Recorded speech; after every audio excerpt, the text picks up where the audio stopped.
The candle on the writing desk had burned down to a stub, and still Alara Whitmore could not make her hand stop shaking long enough to sign her name. Outside the tall windows of Rothvale Hall, rain hammered against the glass as if the sky itself wanted to be let inside. Thunder rolled somewhere far off, low and threatening, like a warning that had arrived a year too late. Alara sat alone in the small study that had once belonged to her grandmother, the only room in this enormous house that had ever felt like hers, and she stared at the marriage contract spread across the desk in front of her. Tomorrow she would become a duchess. Tomorrow she would also become a stranger's wife. She pressed her palm flat against the paper, feeling the texture of the ink beneath her fingers, and tried to steady her breathing. Her mother had told her, only an hour ago, that there was no other way. The Whitmore family had debts that stretched back 3 generations, debts that had eaten through their lands, their reputation, and nearly their sanity. Only one offer had come to save them from ruin, and it had come from a man Alara had never spoken more than a dozen words to in her entire life. Damien Ashcroft, Duke of Rothvale. She had seen him only twice. Once at a winter gathering, when she was 17, where he had stood near the fireplace with his arms crossed, watching the room the way a man watches weather he does not trust. And once more, 3 weeks ago, when he had come to her family's crumbling estate to finalize the arrangement with her father. He had barely looked at her then. He had spoken to her father as though she were a piece of furniture being discussed, a chair, to be moved from one room to another. She should have been angry. Instead, she had felt strangely calm, the way a person feels calm right before they step into cold water, knowing the shock is coming, but choosing to walk forward anyway. A soft knock came at the door, and her younger sister Beatrice slipped inside without waiting for an answer, closing the door quietly behind her. Beatrice was only 15, still young enough to believe that love could be summoned by simply wishing hard enough. "You are still awake," Beatrice said, crossing the room and settling onto the small stool beside the desk. Her eyes fell to the contract, and her face tightened. "You do not have to do this, Alara. We could run away. I have thought about it. We could take the horses and go to Aunt Margaret's house in the north, and no one would ever find us." Alara reached out and brushed a strand of hair from her sister's face, the way she had done since Beatrice was a small child frightened of thunderstorms. "And what would happen to Father? To you? To this house? And every servant who depends on us for their wages? Running does not erase debts, Beatrice. It only delays the moment someone else has to pay them." "But you do not even know him," Beatrice whispered. "What if he is cruel?" Alara looked back down at the contract, at the elegant signature, already scrawled at the bottom, in dark, confident ink. Damien Ashcroft's handwriting was sharp and precise, each letter cut like a blade. She had heard whispers about him from the servants who traveled between households, carrying gossip the way bees carry pollen. They said he was cold. They said his heart had been buried years ago, alongside a woman he once loved and lost. They said he had not smiled in the great hall of Rothvale since the day she left him. "I do not know if he is cruel," Alara admitted quietly. "But I know that I am strong enough to survive whatever he is. I have survived worse things than a cold husband, Beatrice. I survived watching Father drink away our inheritance. I survived watching Mother cry every night for 2 years. A silent husband is nothing compared to that." Beatrice did not look comforted, but she nodded anyway, because there was nothing else to be done. She kissed her sister's cheek and left the room, and Alara was alone again, with the rain and the candle and the contract that would decide the rest of her life. She signed her name at the bottom, beneath his. The next morning arrived gray and damp, the storm having passed but leaving behind a heavy mist that clung to the hills surrounding Rothvale Hall like a shroud. Alara stood in front of the mirror in her mother's old bedroom, watching a maid named Grace fasten the last of the small pearl buttons along the back of her gown. The dress was beautiful, ivory silk with delicate embroidery along the sleeves, but Alara felt as though she were watching someone else wear it. Someone else's wedding. Someone else's life. "You look lovely, my lady," Grace said softly, stepping back to admire her work. Grace was older, perhaps 50, and had served the Whitmore family since before Alara was born. There was real kindness in her eyes, the kind that came from years of watching a family struggle and still choosing to stay loyal to them. "Thank you, Grace," Alara said, though her voice sounded distant even to her own ears. The Duke's carriage arrived an hour ago, Grace continued, adjusting a small pin in Alara's dark hair. He is waiting in the chapel already. Quite early, if I may say so. Most grooms are late on their wedding day, out of nerves or foolishness. He was early. Alara did not know what to make of that. Was it eagerness, duty, or simply a man who wanted the entire matter finished as quickly as possible, like signing a business agreement he had no interest in dwelling on? She would find out soon enough. The carriage ride to the chapel felt longer than it should have, though the distance between the Whitmore estate and the small stone church was barely 2 miles. Her father sat across from her, unusually silent, his hands folded in his lap. He had aged terribly in the last few years, his hair gone completely gray, deep lines carved into his face from worry and shame. He had never apologized to Alara for the position he had put her in, not directly, but she could see the apology in the way he could not quite meet her eyes. "You are doing a great thing for this family," he said finally, as the carriage rolled over the uneven road. "I know it does not feel that way. I know it feels like a sacrifice. But one day, Alara, you will understand that some sacrifices build something larger than what they take away."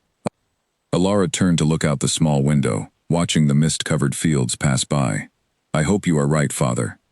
The chapel was small and old, built of gray stone that had stood for centuries, its narrow windows filled with stained glass, depicting saints whose names Alara had never learned.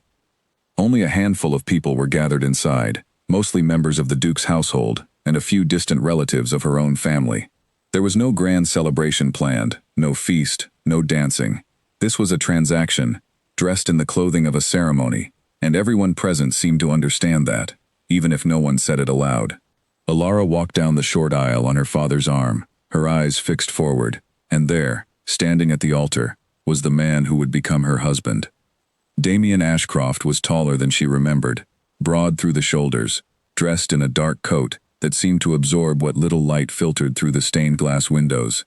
His hair was black, cut short and neat, and his jaw was set in a hard line that suggested he was somewhere else entirely, lost in thoughts that had nothing to do with the woman walking toward him.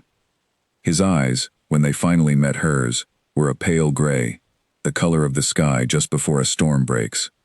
They held no warmth, they held no curiosity, they held nothing at all, as though he had trained himself long ago to feel nothing in moments that should have mattered. Alara felt something small and hopeful curl up and die inside her chest, but she did not let it show on her face.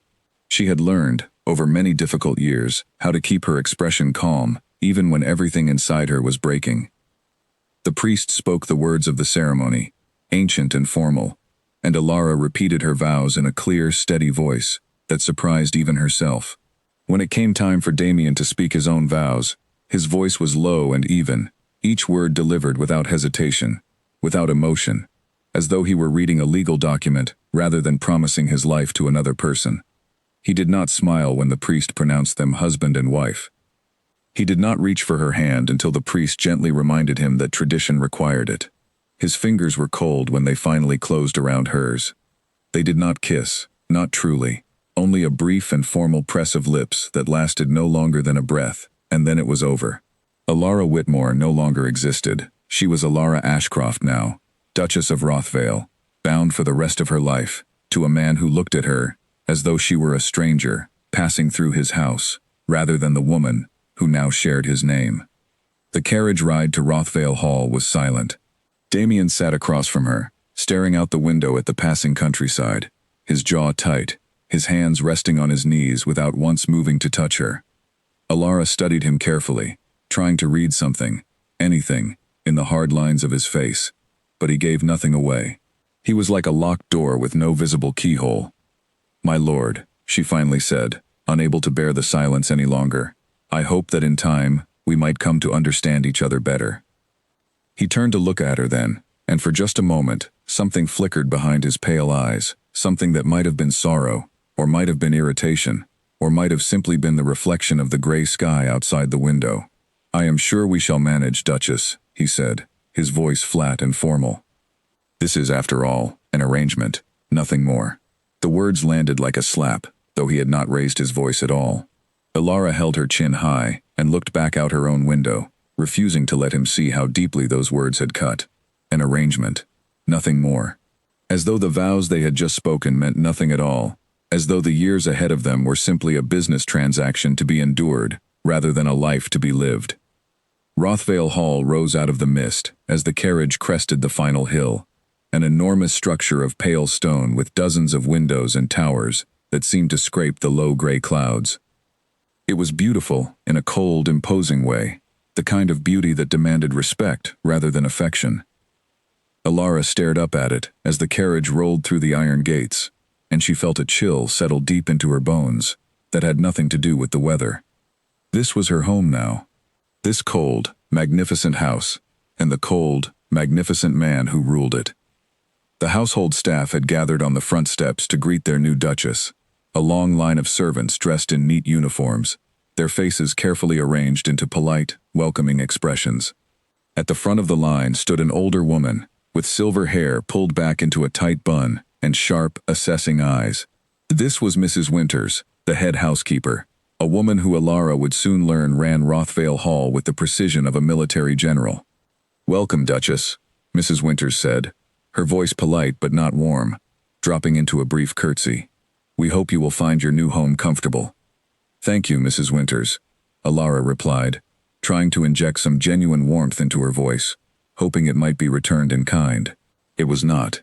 Damien did not linger for introductions. He strode past the assembled staff without a word, disappearing through the enormous front doors, as though eager to escape the entire ceremony of arrival. Alara stood alone for a moment on the front steps, watching him go, and felt the full weight of her new situation settle over her like a heavy cloak. She followed the housekeeper inside, and the doors of Rothvale Hall closed behind her, with a sound like a verdict being delivered.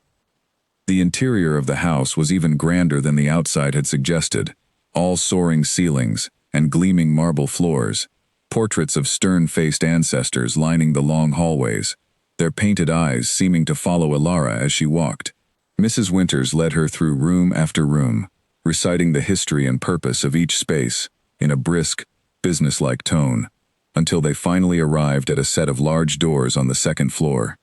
"Your chambers, Duchess," Mrs. Winters said, pushing the doors open to reveal a beautifully appointed suite of rooms, all soft blues and creams, with a large four-poster bed and windows overlooking the gardens below.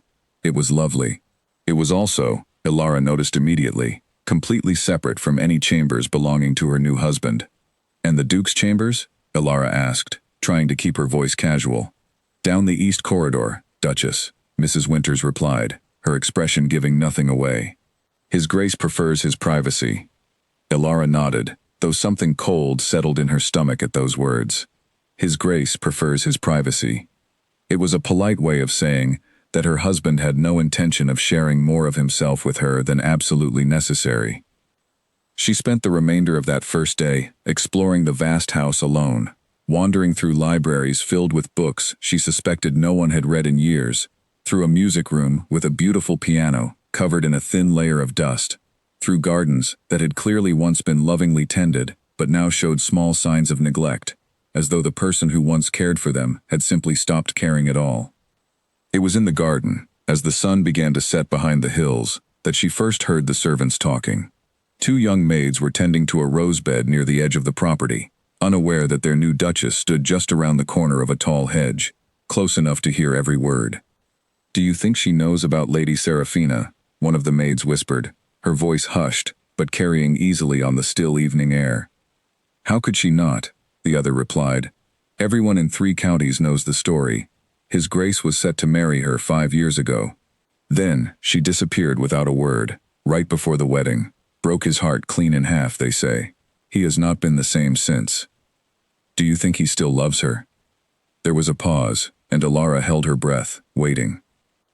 "I think," the first maid said slowly, "that a man does not build walls that high around his heart, unless there is still something inside worth protecting." Alara stood frozen behind the hedge, her hands clenched at her sides, feeling something cold and sharp settle into her chest. She had known, vaguely, that there had been someone before her, some old heartbreak that had shaped the cold, distant man she had married. But hearing it spoken aloud, hearing the certainty in the maid's voice, made it suddenly, terribly real. She was not simply married to a cold man. She was married to a man whose heart already belonged to someone else, someone who had vanished but clearly had not been forgotten. That evening, dinner was served in a dining room so large that Alara and Damien sat at opposite ends of a table that could easily seat 20 guests, their voices forced to carry across an almost comical distance in order to be heard. Damien ate in near silence, occasionally responding to Alara's attempts at conversation with brief, clipped answers that discouraged any further attempt at connection. "The gardens are lovely," Alara offered, halfway through the silent meal, though I noticed they seemed to need some attention. "The gardener retired 2 years ago," Damien replied, not looking up from his plate. "We have not yet replaced him. Perhaps I could help oversee that," Alara suggested. "I have always enjoyed gardening." Damien's eyes flicked up to meet hers, for just a moment, something unreadable passing behind them. "As you wish, Duchess. It is your household to manage now, as much as mine." It was, Alara realized, the closest thing to an invitation he had offered all day. She held on to that small crumb of connection, as though it were something precious, turning it over in her mind, long after dinner had ended, and she had retired alone to her chambers. That night, lying awake in the enormous, unfamiliar bed, listening to the wind moving through the trees outside her window, Alara made a quiet promise to herself. She did not know what had happened between Damien Ashcroft and the woman named Serafina. She did not know if his heart could ever truly belong to her, or if she was destined to spend the rest of her life as a wife in name only, sharing a house but never truly sharing a life. But she knew this. She would not spend her days here waiting to be loved. She would build a life of her own within these cold stone walls, find purpose in the gardens and the household, and whatever small joys she could carve out for herself. And if, someday, some small crack appeared in the wall her husband had built around his heart, she would be ready to step through it. She closed her eyes and listened to the wind, and somewhere deep in the house, she thought she heard the faint sound of a door closing, quiet and final, like the ending of one story and the beginning of another. Tomorrow, her new life would truly begin. And though the man she had married seemed determined to keep her at arm's length, Alara Ashcroft was not a woman who gave up easily. She had survived debt and shame and a father's broken promises. She would survive a cold duke and the ghost of a woman named Serafina too. Whatever Rothvale Hall held in store for her, she intended to meet it with her head held high. Morning came with a thin band of gold light breaking through the clouds, and Alara rose early, unable to sleep past the first stirring of birds outside her window. She dressed simply, choosing a plain green gown from her old wardrobe, rather than any of the finer things provided by her new position, and made her way down to the kitchens before most of the household had risen. The cook, a round-faced woman named Nora, with flour dusted across her apron, looked up in surprise when Alara entered. "Duchess," Nora said, quickly wiping her hands and dropping into an awkward curtsy. "I did not expect you so early. Is something the matter?" "Nothing is the matter," Alara said, offering a smile that she hoped seemed easy and natural. "I simply could not sleep, and I did not wish to disturb anyone by ringing a bell for tea. I thought I might fetch it myself." Nora blinked, clearly unused to a lady of the house appearing in her kitchen unannounced, let alone offering to serve herself. "That will not do at all, Duchess. Sit, please, and I will bring you something warm." Alara sat at the long wooden table, where the servants took their own meals, and within minutes, Nora had placed a cup of tea and a plate of warm bread before her. As she ate, other members of the staff began to filter in, preparing for the day ahead, and Alara found herself listening quietly to the easy chatter between them, the small jokes and complaints that made up the rhythm of the household. It felt, for the first time since arriving at Rothvale, almost like home. "Forgive me for asking, Duchess," Nora said carefully, setting a fresh pot of tea on the table. "But is His Grace treating you well?" The question hung in the air, and Alara considered how to answer honestly, without revealing too much of her own uncertainty. "He has been polite," she said finally, "though I confess, I do not yet know him very well." Nora's expression softened, and she glanced toward the door before lowering her voice. "He was not always so distant, Duchess. When I first came to work here, many years ago, His Grace was a different man entirely. He used to laugh, he used to walk the gardens in the evenings and stop to speak with anyone he passed, no matter their station. Something changed him." "Lady Serafina," Elara said quietly, and Nora's eyes widened in surprise. You have heard the name already. I overheard some of the maids speaking of her yesterday. Nora sighed and shook her head, resuming her work at the counter. It is not my place to gossip about His Grace's private affairs, Duchess. But I will say this. Whatever happened between them, it left a mark on this house that has never quite healed. Perhaps, in time, you might be the one to help it heal at last. Elara held on to those words as she finished her tea and made her way back through the quiet halls of Rothvale Hall, turning them over carefully in her mind. Perhaps you might be the one to help it heal at last. It was a kind sentiment, but Elara was not foolish enough to believe that kindness alone could undo whatever wound had been carved so deeply into her husband's heart. She spent the following days settling into the rhythms of her new life, learning the names of the household staff, walking the extensive grounds, and slowly beginning to understand the shape of the enormous estate she now called home. Damien remained largely absent from her days, spending long hours locked away in his study, or riding out across the estate on business.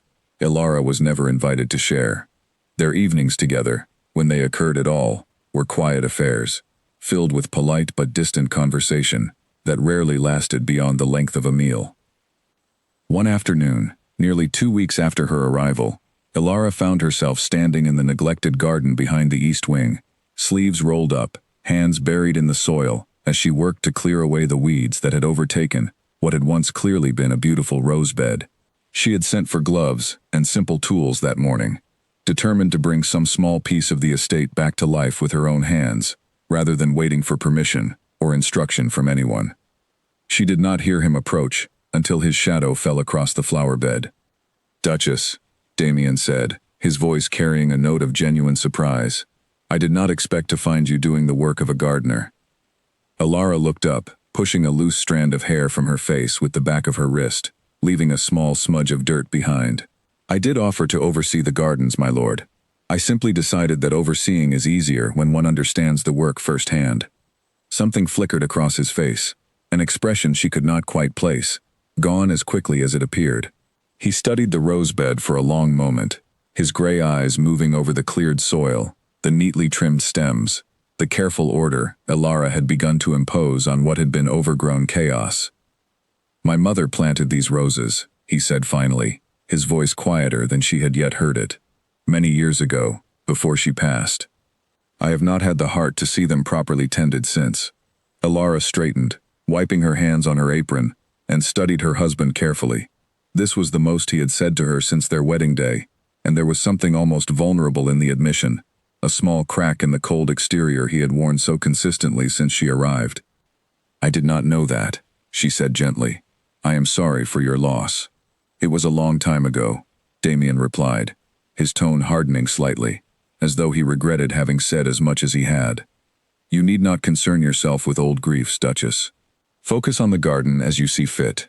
He turned to leave, but Elara, emboldened by the small opening he had offered, spoke before he could walk away entirely.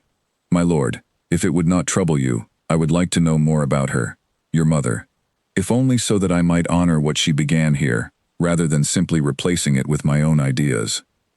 Damien paused, his back still to her, and for a long moment he said nothing at all. Elara wondered if she had overstepped, if she had pressed too hard against a wound that was not yet ready to be examined. But then he turned, and though his expression remained guarded, there was something almost like gratitude in his pale eyes. "Perhaps," he said slowly, "we might speak of her over dinner this evening, if you are willing." "I would like that very much," Elara replied, and for the first time since her wedding day, she felt something warm bloom in her chest, small and fragile, as a new shoot pushing up through cold soil, but real nonetheless. That evening, dinner was different. Damien had the servants move the table settings closer together, no longer forcing them to shout across an absurd distance to be heard, and as they ate, he spoke, haltingly at first, and then with growing ease, about his mother. He told her of the woman's love for roses, her gentle nature, the way she had once filled Rothvale Hall with music and laughter before illness took her far too young. Elara listened with genuine interest, asking questions when it felt appropriate, and by the end of the meal, something had shifted subtly between them, a thread of connection, where before there had been only cold formality. She did not ask about Serafina that night. She sensed, with the quiet instinct of a woman who had spent years reading the moods of a troubled father, that some wounds needed to be approached slowly, with patience, rather than confronted directly before trust had been properly built. And so she was content, for now, with this small victory. A conversation, a shared memory, a crack of warmth in the cold stone walls of her new life. As she prepared for bed that night, Alara allowed herself, for the first time, to imagine a future in which this marriage might become something more than an arrangement. She did not yet know if such a future was possible. She did not know what shadow the woman named Serafina still cast over her husband's heart, or whether that shadow could ever truly be dispelled. But she knew this. She had seen a glimpse of the man beneath the cold exterior tonight, a man capable of tenderness, of grief, of genuine feeling. And if that man existed somewhere within Damien Ashcroft, Alara intended to find him again. She fell asleep that night with the faint scent of roses still clinging to her hands, and for the first time since arriving at Rothvale Hall, her dreams were not haunted by uncertainty, but carried instead a quiet, cautious hope that perhaps, in time, this cold and beautiful house might yet become a true home. 3 months into her marriage, Alara stood at the tall window of her chambers, watching a carriage she did not recognize roll through the iron gates of Rothvale Hall, and felt an inexplicable chill settle over her despite the warm afternoon sun. She could not have known, in that quiet moment, that the carriage carried the one person capable of undoing everything she had carefully begun to build.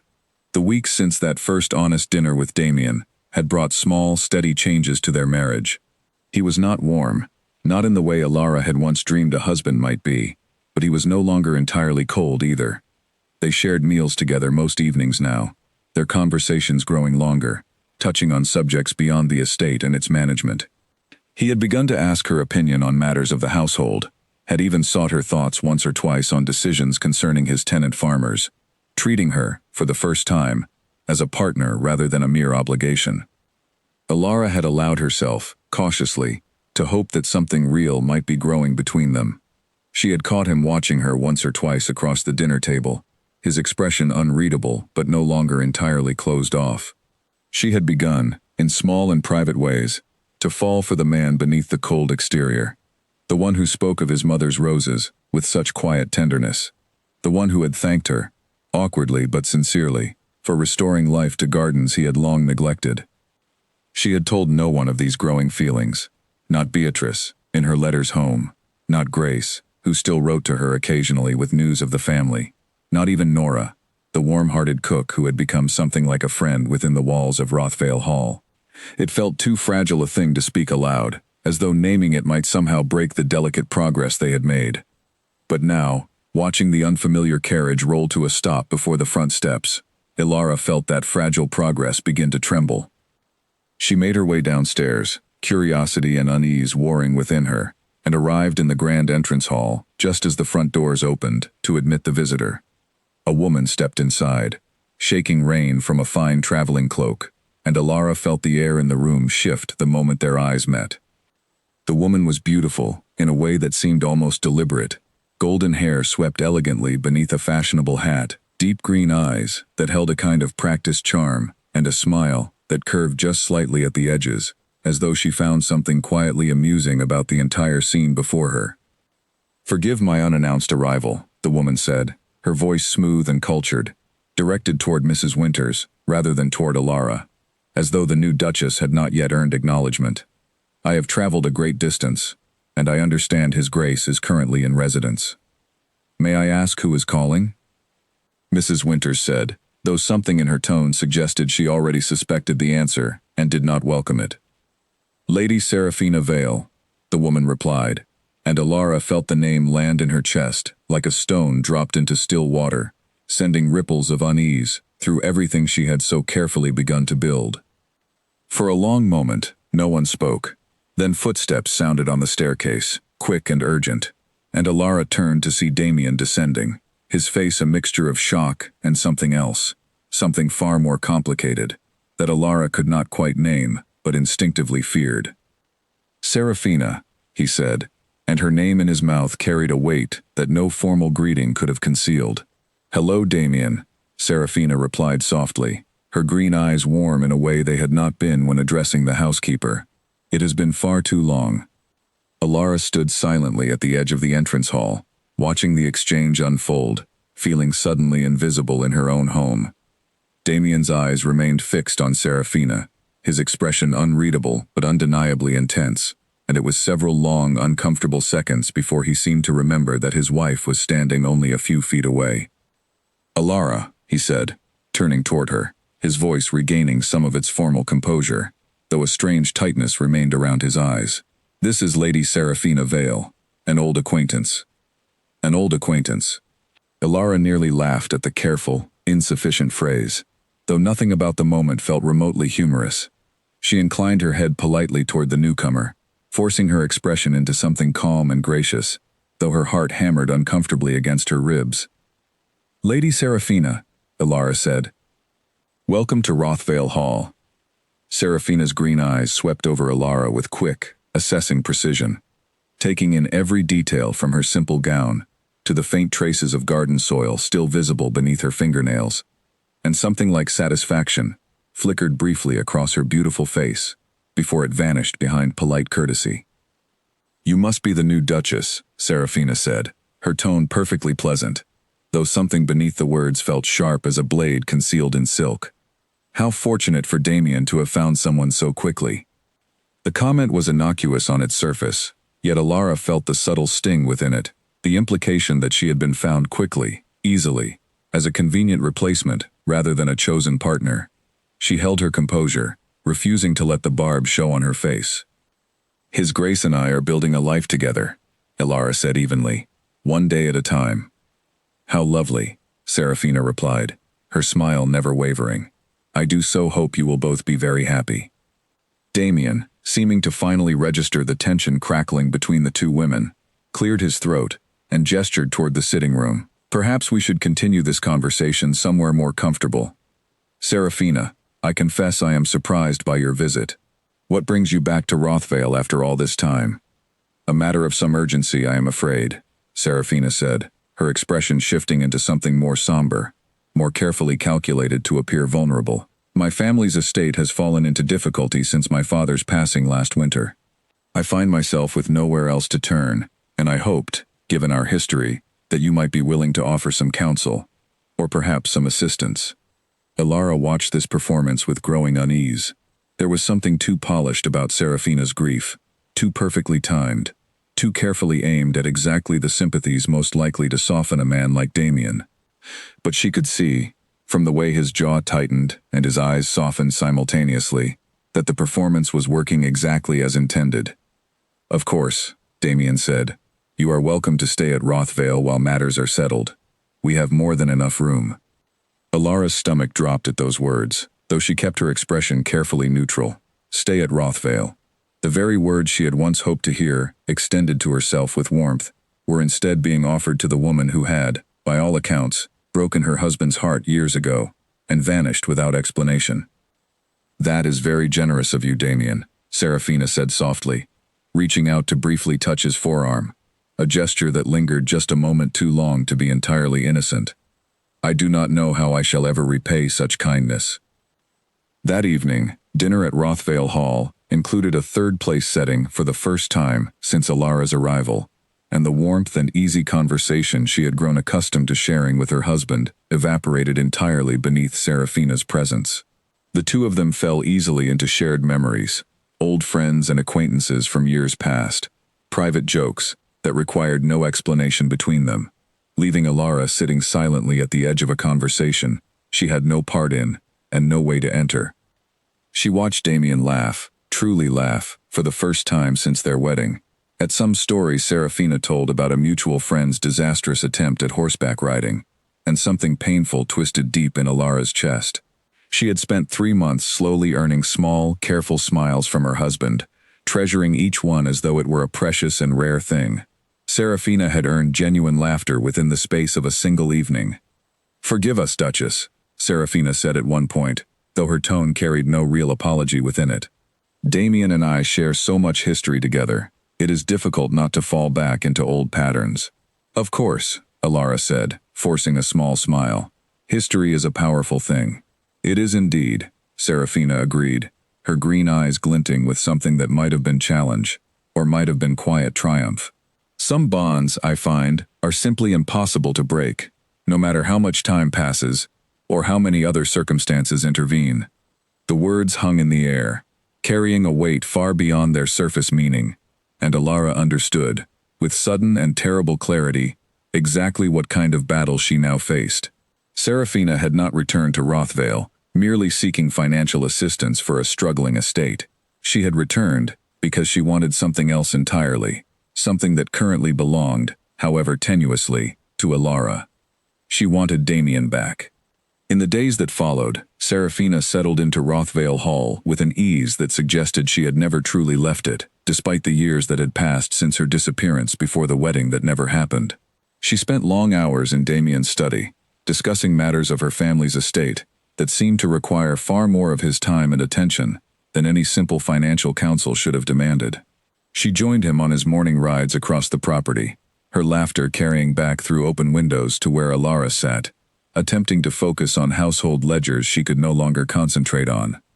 Alara tried, at first, to remain patient, to trust in the small foundation of connection she and Damien had built before Serafina's arrival.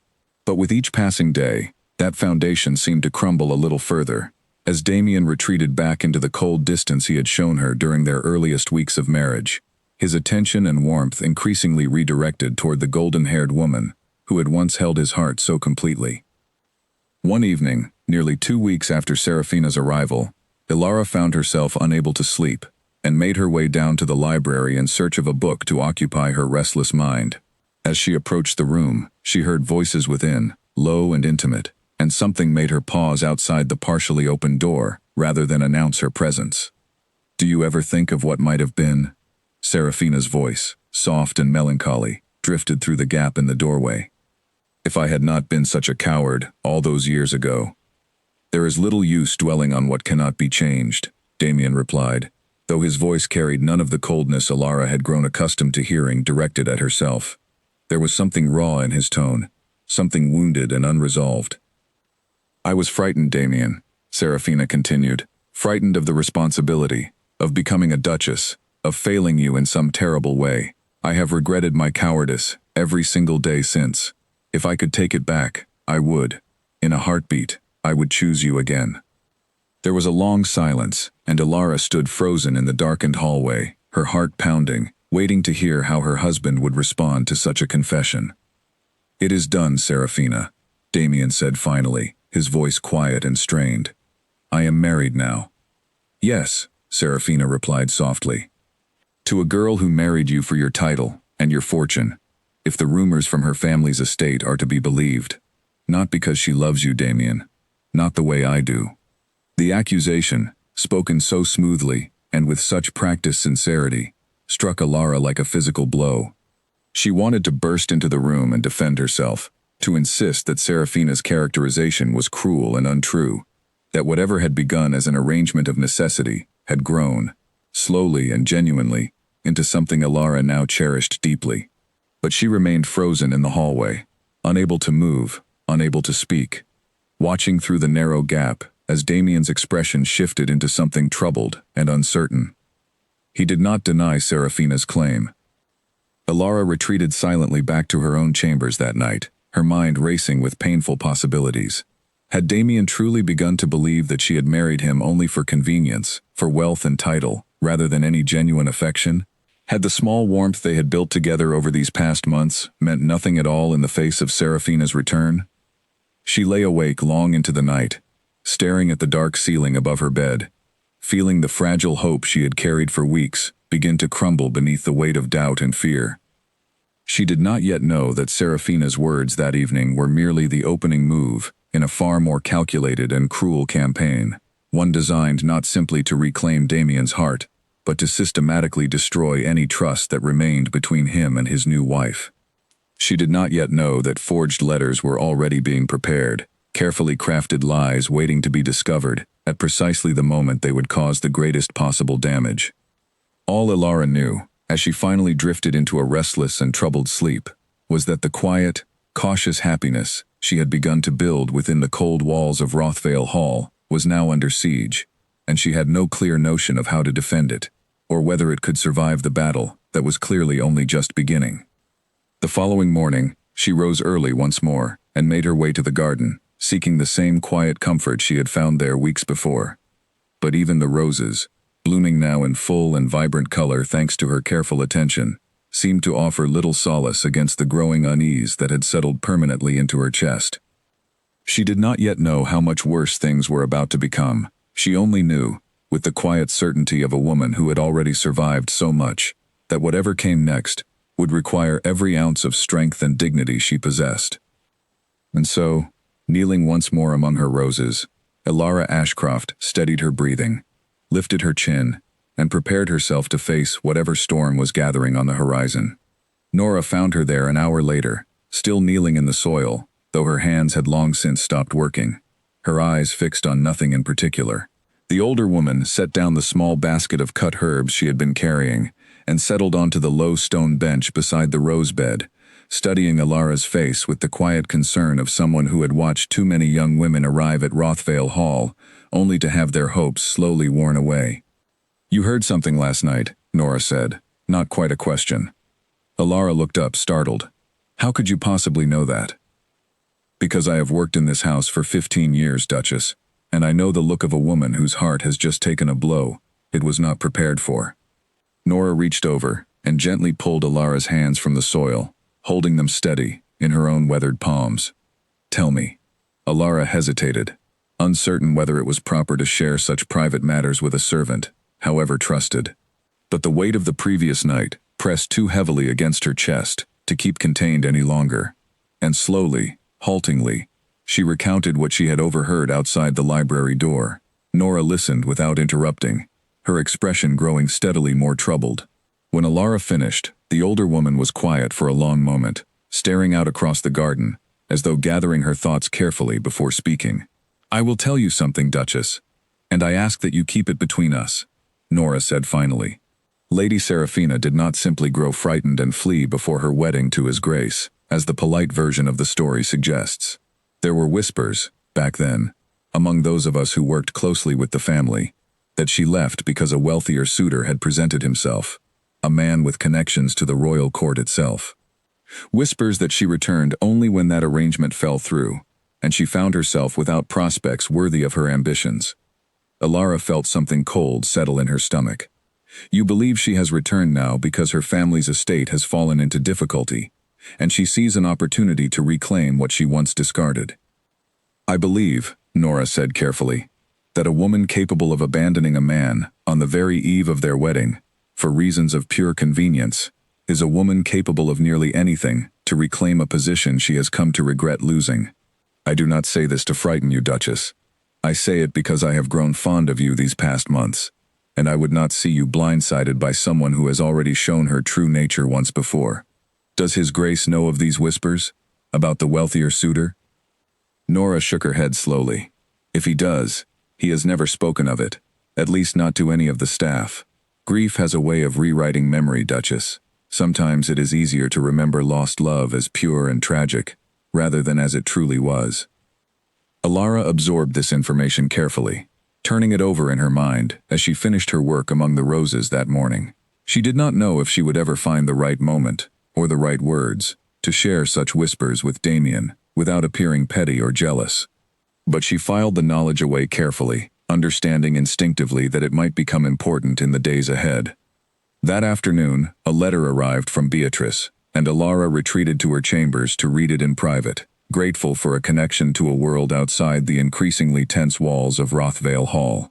Her sister's handwriting was as energetic and hopeful as ever, filled with small news of home, of their father's slowly improving spirits now that the family's debts had been settled, of a young man from a neighboring estate who had begun calling on Beatrice with obvious romantic interest. But near the end of the letter, Beatrice's tone shifted, growing more serious.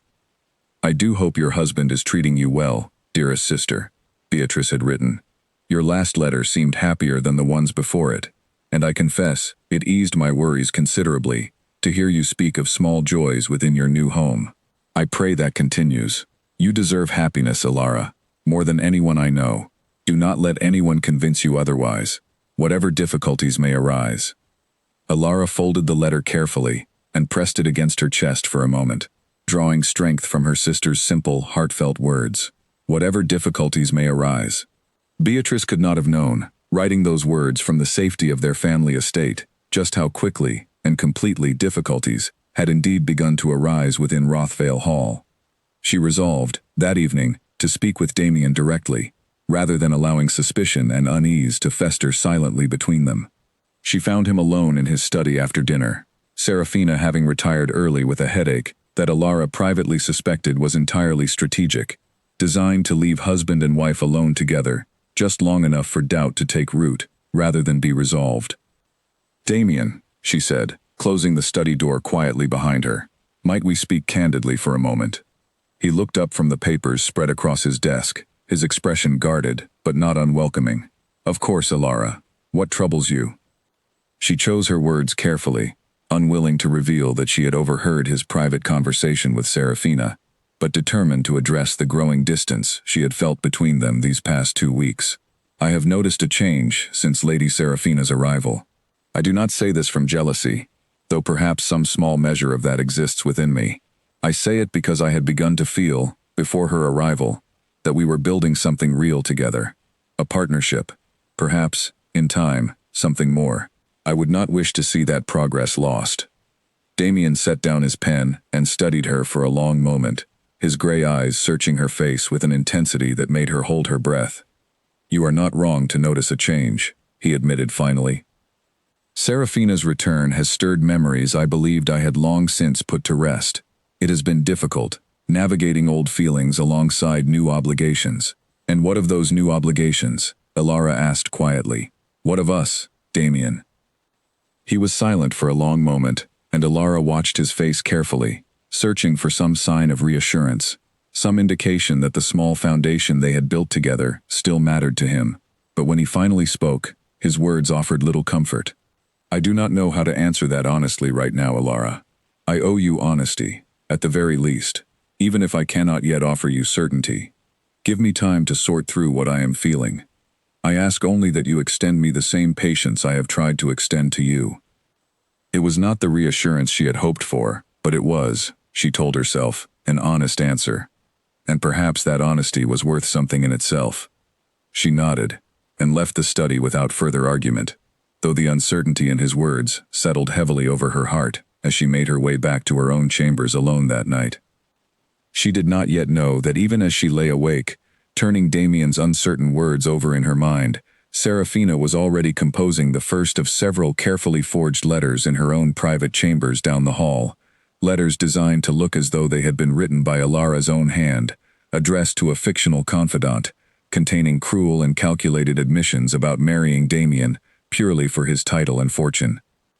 The trap was already being set, and Alara, for all her strength and dignity, had no way yet of knowing how close she stood to losing everything she had begun, so carefully, and so hopefully, to build. The letter arrived on a Tuesday morning, slipped beneath the door of Damien's study by a hand that no one saw, and by the time Alara learned of its existence, the damage had already begun to spread through Rothvale Hall like poison through water. She had spent the previous fortnight watching helplessly as Serafina wove herself deeper into every corner of the household, charming the staff with small kindnesses that Alara suspected were entirely calculated, spending long hours alone with Damien under the guise of discussing her family's financial troubles, and dropping subtle, poisonous comments whenever the opportunity arose, always delivered with a smile too sweet to be openly challenged. Alara had tried, several times, to raise her concerns with Damien again, but each conversation seemed to end the same way, with him retreating further into himself, offering vague reassurances that satisfied neither of them. She had begun to feel like a ghost within her own home, present but increasingly unseen, while Serafina occupied more and more space in her husband's attention. She was in the garden when Mrs. Winters found her, the housekeeper's face uncharacteristically pale and troubled. "Duchess," Mrs. Winters said, her voice carefully controlled but unable to fully mask an underlying tension. "His Grace requests your presence in his study immediately." Something in the housekeeper's tone made Alara's stomach twist with unease as she rose and followed her inside. The walk through the long corridors of Rothvale Hall felt endless, each portrait of stern ancestors seeming to watch her passage with silent, judgmental eyes. And by the time she reached the study door, her hands had begun to tremble slightly at her sides. Damien stood behind his desk when she entered, his face a mask of controlled fury, a single sheet of paper clutched in his hand. Serafina sat in a chair near the window, her expression carefully arranged into something resembling sympathetic concern, though Alara caught the faintest flicker of satisfaction in her green eyes, before it vanished behind a more appropriate mask of distress. "Damien," Alara said carefully, closing the door behind her, "what has happened?" He did not answer immediately. Instead, he crossed the room and placed the letter on the desk before her, his jaw tight, his gray eyes cold in a way she had not seen since the earliest days of their marriage. "Read it," he said, his voice low and controlled, in a way that frightened her far more than shouting would have. Alara picked up the letter with trembling hands and began to read, and with each line, her horror deepened. The letter was written in a hand that closely resembled her own, though she had never in her life put such words to paper. It was addressed to an unnamed friend, and it spoke, in cold and calculating detail, of Alara's true reasons for marrying the Duke of Rothvale. It described her family's desperate financial circumstances, painted her as a woman who had celebrated privately at securing such a wealthy and titled husband, and included a particularly damning line claiming that she found Damien personally cold and unremarkable, valuable only for the fortune and status his name provided. "This is not my hand," Alara said, her voice shaking with disbelief and growing anger. "Damien, I did not write this. I have never written a single word of this." "The handwriting is remarkably similar to your own," Damien said, his voice tight with barely controlled emotion. "It was found among Serafina's correspondence, sent to her, apparently, by a mutual acquaintance, who thought she deserved to know the truth of your character, before matters progressed any further between us." Alara turned to look at Serafina, disbelief and fury warring within her. "You claim this letter was sent to you? By whom?" Serafina's expression remained carefully sympathetic, though something cold flickered beneath the surface performance. "I received it from a cousin of mine, who has some acquaintance with your family, Duchess. She thought it only right that Damien should know the truth, given how deeply he has already been hurt once by a woman's deception." "This is a lie," Alara said, her voice rising despite her efforts to remain composed. "I have never spoken such words to anyone, let alone written them down. Damien, you know me. You have spent these past 3 months with me. Does this letter sound like anything I have ever said to you?" Damien's expression remained hard, though something flickered behind his eyes, some small hesitation that gave Alara a fragile thread of hope. "I want to believe you, Alara. I truly do. But the handwriting is convincing, and I confess that Serafina's warnings, these past weeks, about the nature of arranged marriages and the temptations of wealth and title, have left me uncertain what to believe." "Then let me prove it," Alara said desperately. "Bring any document I have ever written, any letter, and compare it honestly against this forgery. You will see immediately that the hand is not mine, however similar it may appear at first glance." "I have already compared it," Damien said quietly, and Alara's heart sank at the resignation in his voice. "The similarities are considerable, perhaps not perfect, but concerning nonetheless." Alara stood frozen, staring at her husband, feeling the ground shift beneath her feet, as 3 months of carefully built trust began to crumble in the face of a lie, so carefully constructed that even truth itself seemed powerless against it. She looked again at Serafina, whose expression had shifted now into something almost pitying, as though she genuinely regretted the pain this revelation was causing, though Alara could see clearly the satisfaction hidden just beneath that carefully performed sympathy. "You did this," Alara said quietly, turning fully to face Serafina. "You wrote this yourself, or had someone write it on your behalf. This is not the work of some concerned cousin. This is a calculated attempt to destroy what Damien and I have built together, so that you might reclaim what you once so carelessly discarded." "That is a serious accusation, Duchess," Serafina said, her voice carrying just the right note of wounded innocence. "I understand you are upset, but surely you do not believe I would stoop to such deception." "I believe," Alara said, her voice trembling with barely controlled emotion, "that you left Damien at the altar once before, for a wealthier prospect that ultimately fell through, and that you have returned now only because your own circumstances have grown desperate. I believe you see in me an obstacle standing between yourself and the comfortable life you once turned your back on, and I believe you are willing to destroy an innocent woman's reputation to reclaim it." The room fell into a heavy, charged silence. Serafina's carefully composed expression flickered for just a moment, something sharp and cold passing behind her green eyes, before the mask of wounded sympathy slid back into place. "I do not know where you heard such vicious rumors, Duchess, but I assure you, they are entirely without foundation." Damien looked between the two women, his expression torn and uncertain, and Alara felt a fresh wave of despair wash over her, as she realized that her husband, for all his intelligence and his careful management of a vast estate, could not see past the carefully constructed performance being staged before him. Years of unresolved grief and lingering affection had blinded him to the manipulation unfolding directly under his own roof. "I need time to think through this matter properly," Damien said finally, his voice heavy with exhaustion and confusion. "Alara, I do not say I believe this letter entirely, but I cannot simply dismiss it either. Please, give me some space to consider everything carefully." Alara felt something cold and final settle over her heart at those words. "Give me some space." It was not an outright accusation, but it was also not the immediate defense and trust she had desperately hoped for. She had believed, foolishly perhaps, that 3 months of genuine effort and small, hard-won moments of connection would have earned her husband's unwavering faith. Instead, a single forged letter, and the manipulative words of a woman who had already proven herself willing to abandon him once before, had been enough to plant seeds of doubt that now threatened to poison everything. "Of course," Alara said quietly, gathering what remained of her dignity as she turned toward the study door. "Take whatever time you require, my lord." She left the room without another word, walking with careful, measured steps through the long corridors of Rothvale Hall until she reached the privacy of her own chambers, where she finally allowed the tears she had been holding back to fall freely. She did not cry from simple sadness, though sadness was certainly present within the storm of emotions overwhelming her.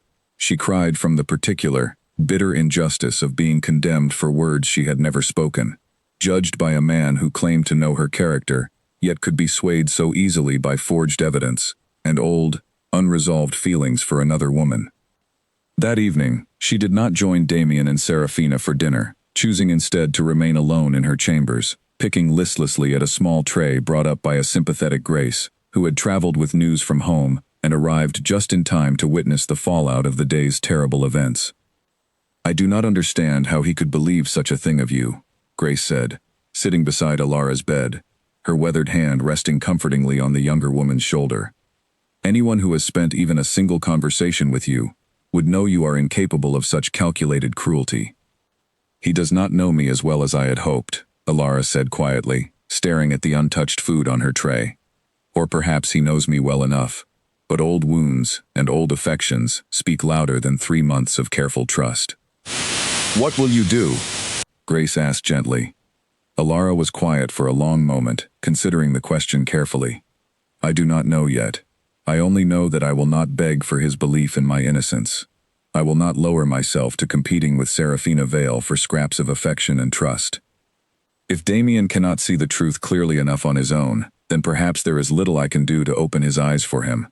She did not tell Grace, that evening, about the small and frightening suspicion that had begun to form in the back of her mind over the past several days, a suspicion she had not yet found the courage to fully confirm or confront. She had noticed subtle changes in her own body recently, a tiredness that came earlier than usual, a sensitivity to certain smells that had never troubled her before, a missed cycle that she had initially dismissed as simple stress from the tension consuming her household. She was beginning to suspect, though she could not yet be entirely certain, that she might be carrying Damien's child. The thought filled her with a complicated tangle of emotions she could not easily untangle. Joy, at the possibility of new life growing within her, a connection to Damien that no forged letter or manipulative rival could ever fully sever. Fear, at the uncertainty of her marriage's future and what such uncertainty might mean for a child born into a household so thoroughly poisoned by doubt and manipulation. And a quiet, aching sorrow at the thought that she might be forced to face such uncertainty entirely alone. She resolved, that night, to say nothing yet, not to Damien, not to Grace, not even to Beatrice in her letters home. She needed to be certain first, needed time to understand her own feelings before introducing such a monumental piece of information into an already volatile situation. And so she kept her suspicion carefully guarded, a private hope and fear held close to her chest, as the household around her continued to fracture under the weight of Serafina's careful manipulation. Over the following days, Damien grew increasingly distant, spending long hours alone in his study, or riding out across the estate, without inviting Alara to join him as he once had. Serafina, sensing her advantage, pressed it further, offering Damien quiet sympathy and understanding at every turn, positioning herself as the steady, trustworthy presence, in contrast to a wife whose loyalty now stood in serious question. Alara watched this slow unraveling with growing despair, uncertain how to fight against an enemy who wielded lies so skillfully, uncertain how to reclaim a trust that seemed to be slipping further away with each passing day. She continued to tend her garden each morning, finding some small comfort in the roses that had bloomed so beautifully under her care, but even that comfort felt increasingly fragile, as though it too might soon be stripped away by forces entirely beyond her control. She did not yet know just how much further Serafina intended to take her campaign of deception, or how devastating the final blow would ultimately prove to be. She only knew that the fragile happiness she had begun to build within the cold stone walls of Rothvale Hall was crumbling faster than she could find ways to defend it, and that whatever came next would require a strength and resilience she prayed desperately she still possessed. 3 days after the confrontation over the forged letter, Alara made a quiet decision. She could not continue living in uncertainty about her own body, while everything else around her remained in turmoil. She sent word discreetly through Grace, asking her to arrange a visit from a physician in the nearby village, a woman named Constance who had attended to matters of childbirth and women's health for the surrounding estates for over 20 years, known for her discretion as much as her skill. Constance arrived on a quiet afternoon while Damien was away inspecting a distant boundary of the estate with his steward, and Serafina had taken the opportunity to rest in her chambers, claiming another of her frequent headaches. Alara received the physician in her private sitting room, her hands folded tightly in her lap as Constance conducted her examination with quiet professionalism. "You are with child, Duchess," Constance said finally, straightening and studying Alara's face carefully. "I would estimate somewhere near 2 months along, based on what you have described to me. Congratulations." Alara sat in stunned silence for a long moment, feeling the weight of the confirmation settle over her like both a blessing and a burden simultaneously. She had suspected as much, had quietly hoped and feared in equal measure, but hearing the words spoken aloud by a trained physician made the reality suddenly, overwhelmingly concrete. "Are you well, Duchess?" Constance asked, her expression softening with concern. "This news does not seem to bring you the joy I might expect." "Forgive me," Alara said quietly, gathering herself. "The joy is very real, Constance, I assure you. It is simply complicated by circumstances I cannot easily explain." Constance studied her for a long moment, then nodded slowly, understanding perhaps more than Alara had intended to reveal. "Whatever difficulties surround you, Duchess, know that the child growing within you deserves your strength and your care, regardless of what troubles exist between yourself and others in this house.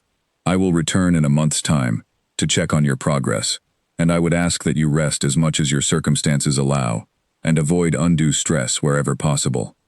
Alara thanked the physician and saw her out quietly through a side entrance, unwilling to risk word of the visit reaching Serafina or the wider household before she had decided how and when to share such momentous news. She returned to her sitting room afterward and sat alone for a long while, one hand resting gently against her still flat stomach, trying to process the enormity of what she had just learned. A child, Damien's child. A living, growing connection between herself and the man she had married, regardless of whatever doubts and manipulations currently threatened their fragile bond. The thought brought her genuine quiet joy, even amid the chaos surrounding her marriage. But it also brought fresh fear. What if Damien's doubts about her character, fed so carefully by Serafina's manipulations, hardened into something permanent? What kind of life would await a child born into a marriage, already so deeply compromised by suspicion and old, unresolved love? She decided, that afternoon, that she would tell Damien soon, once some of the current tension had settled, once she had found the right moment to share such news, in a way that might rebuild trust, rather than simply adding another complication to their already strained relationship. She did not yet know how quickly circumstances would spiral beyond her control, or how that decision to wait would come to shape everything that followed. That evening, dinner proved even more strained than the previous nights had been. Damien returned from his ride across the estate looking troubled and distracted, barely touching his food, while Serafina, recovered from her supposed headache, chattered on about small matters concerning her family's estate, with a bright, performative cheerfulness that grated against the heavy silence otherwise filling the room. "You seem distant this evening, Damien," Serafina said at one point, reaching across to touch his hand briefly where it rested on the table. "Is something troubling you?" "Nothing of consequence," Damien replied, though his gray eyes flickered briefly toward Alara, before returning to his untouched plate. "Merely matters of the estate requiring attention." Alara watched this small exchange with a heavy heart, noting how easily Serafina reached for physical contact, how naturally she inserted herself into moments of vulnerability that should have belonged to a wife rather than an old flame recently returned.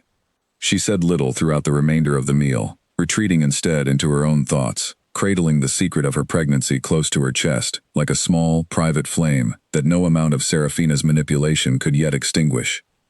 After dinner, as she made her way toward her own chambers, Damien caught up with her in the quiet corridor, his expression uncertain in a way she had not seen from him in several days.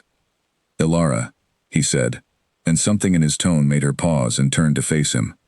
"I have been thinking a great deal these past days, about the letter, about everything that has transpired since Serafina's arrival. I owe you an apology, I think, for not defending you more firmly when the letter first appeared."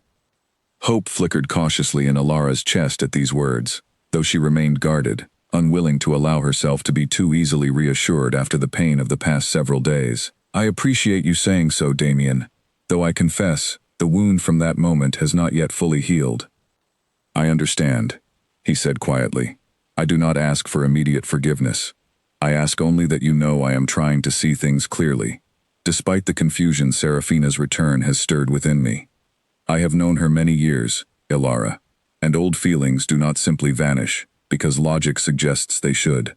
But I am also learning to know you, and what I have learned these past months does not align with the character described in that letter."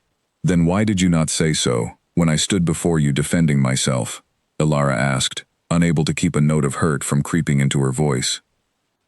Damien's expression grew troubled, and he was quiet for a long moment before answering. "Because I was afraid, I think, of trusting my own judgment after it failed me so completely once before. Serafina left me at the altar, Ilara. I did not see that betrayal coming, despite believing I knew her heart completely. That failure has made me cautious, perhaps too cautious, about trusting my instincts regarding matters of the heart ever since." It was, Ilara realized, the most honest and vulnerable admission he had yet offered her, a small window into the wounded, frightened man, existing beneath the cold and controlled exterior he presented to the world. She felt her anger soften slightly, replaced by something more complicated, a tangled mixture of sympathy and lingering hurt that she could not easily separate from one another. "I am not Serafina," she said quietly. "I will not abandon you at the altar, or manipulate you with forged letters and calculated performances of grief. I ask only that you extend me the trust I have earned through my actions these past months, rather than allowing old wounds to color your judgment of my character." "I am trying," Damien said softly. "I promise you, Ilara, I am trying." She nodded slowly, and for a moment, standing together in the quiet corridor, something of their earlier connection seemed to flicker back to life between them. She considered, briefly, telling him then of her pregnancy, of the child growing within her that represented a tangible, undeniable bond between them, regardless of whatever doubts Serafina continued to sow. But something held her back, some instinct suggesting the moment was not yet right, that such news deserved to be shared during a period of greater stability, rather than amid the current turmoil still gripping their household. She bid him good night and retreated to her chambers, carrying with her a fragile, cautious hope that perhaps, despite everything, they might yet find their way back to the trust and connection they had begun building before Serafina's arrival disrupted everything. She did not yet know that this small moment of reconciliation would prove to be merely a brief calm before an even greater storm, one that Serafina was already carefully preparing to unleash, having recognized that her initial attempt at manipulation had not succeeded as thoroughly as she had hoped.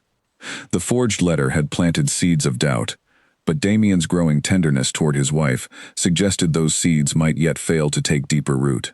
Serafina, watching from the shadows of her own calculated patience, understood that a far more decisive blow would be required if she hoped to finally and permanently separate Damien from the woman who had, against all her expectations, begun to genuinely win his heart, despite every obstacle placed before her. And so, even as Alara drifted into an uneasy but hopeful sleep that night, one hand still resting protectively against her stomach, Serafina sat alone in her chambers down the hall, composing the next phase of a scheme far more devastating than anything Alara could yet imagine, one that would soon leave her standing alone, silent and dignified, accepting a fate she had never wanted, but would refuse to fight against with anything less than quiet, unbreakable grace. Rain fell steadily against the windows of Rothvale Hall on the night everything changed between Alara and Damien, though neither of them could have predicted, as evening settled into darkness, just how significant that particular night would become. 2 weeks had passed since Damien's quiet apology in the corridor, and in that time, something fragile but genuine had begun to rebuild itself between husband and wife. He sought her company more often again, joining her some mornings in the garden, asking after her thoughts on estate matters with what seemed like real interest rather than mere politeness. Serafina remained a constant, unwelcome presence within the household, but her influence over Damien's attention had noticeably diminished, replaced by a growing warmth directed instead toward Alara. Alara had not yet found the courage to share news of her pregnancy, though the secret grew more difficult to contain with each passing day. Her body had begun to change in small, subtle ways, and she had taken to wearing looser gowns and rising earlier to conceal the sickness that sometimes overtook her before breakfast. She told herself she was simply waiting for the right moment, though privately, she wondered if some part of her feared that even this joyful news might somehow be twisted by Serafina into another weapon against her. That evening, Damien had requested she join him in his private sitting room after dinner, a small chamber adjoining his study that Alara had rarely been invited into during the earlier months of their marriage. A fire crackled warmly in the hearth, and he had arranged for a simple, comfortable meal to be brought up, rather than enduring another strained dinner in the formal dining room, with Serafina present. "I thought we might have an evening to ourselves," Damien said, gesturing for her to sit in the chair across from his own near the fire, away from the tensions of the larger household. Alara settled into the offered seat, grateful for the warmth of the fire and the unexpected intimacy of the gesture. "I confess, this is a welcome change, Damien. I have missed such quiet moments between us." "As have I," he admitted, pouring them each a small glass of warm spiced wine. "I have not been the husband I ought to have been these past weeks, Alara.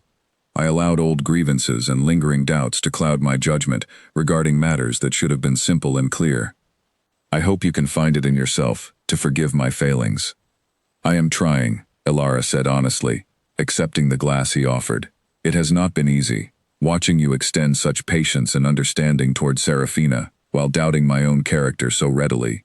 But I recognize that old wounds heal slowly, and I am willing to be patient in turn, so long as I see genuine effort toward rebuilding what we had begun."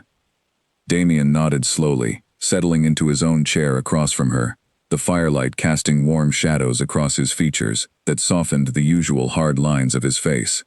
"I have been thinking a great deal about what you said, that night in the corridor, about Serafina having abandoned me once before, and how that betrayal shaped my caution toward trusting judgment regarding matters of the heart.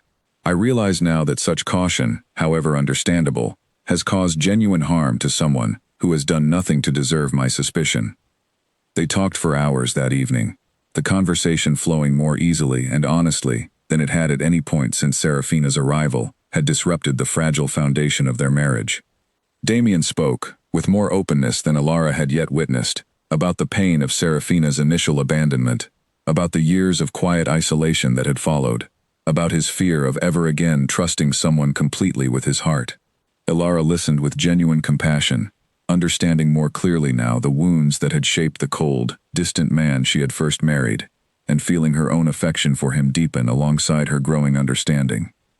"I do not wish to remain the cold, guarded man I have been these past years," Damien said quietly, staring into the fire. "I find, increasingly, that I do not wish to be that man with you, Alara. You have shown me patience and grace I had no right to expect, given how poorly I treated you when that letter first appeared. I would like to try, truly try, to build something real between us." "I would like that as well," Alara said softly, her heart swelling with hope and warmth she had feared, only weeks before, might never fully return. It was in that moment, sitting together beside the warm fire, the rain falling steadily outside, and the rest of the household quiet around them, that something shifted permanently between them. Damien reached across the small space separating their chairs and took her hand gently in his own, his gray eyes holding hers with an intensity and warmth she had never before witnessed from him.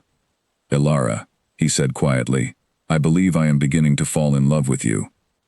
The words, so simple yet so profound, brought sudden tears to Alara's eyes. She had hoped for such a confession, had quietly dreamed of hearing such words spoken with genuine sincerity, but she had never truly allowed herself to believe they might actually come, given everything that had transpired since Serafina's arrival. "I have been falling in love with you for some time now," she admitted softly, her voice trembling slightly with emotion. "Since before Serafina returned, if I am honest. Since that evening, you told me of your mother's roses, and I saw, for the first time, the man existing beneath the cold exterior you present to the world." What followed that night was tender and genuine, a coming together born not from obligation or arrangement, but from real affection, finally acknowledged openly between them. For the first time since their wedding day, Alara felt truly and completely seen by her husband, felt the walls that had separated them since that first cold ceremony finally begin to dissolve entirely. It was a night that would remain precious to her regardless of whatever difficulties still lay ahead. A single perfect memory of genuine connection that no amount of future manipulation or heartbreak could ever fully erase. Neither of them spoke, in the days that followed, of that night directly, though something had undeniably shifted between them. Damien's demeanor toward Alara grew noticeably warmer, his attention toward Serafina correspondingly cooler, and for a brief, precious period, Alara allowed herself to believe that perhaps the worst of their troubles had finally passed, that they might yet build the genuine partnership and love she had quietly hoped for since her wedding day. She still had not told him of her pregnancy, though she resolved, following that tender night together, that she would finally share the news soon, perhaps within the week, once she found a private moment, untouched by the lingering tensions of Serafina's continued presence in their home. But Serafina, watching this deepening connection between husband and wife with growing alarm, understood that her window of opportunity was rapidly closing. The forged letter had failed to permanently damage Alara's standing in Damien's eyes, and now, watching the warmth that had returned between them following whatever had transpired during their private evening together, she recognized that more drastic measures would soon be required. She began, in the days that followed, to plant new seeds of doubt, more subtle and insidious than the crude forged letter had been.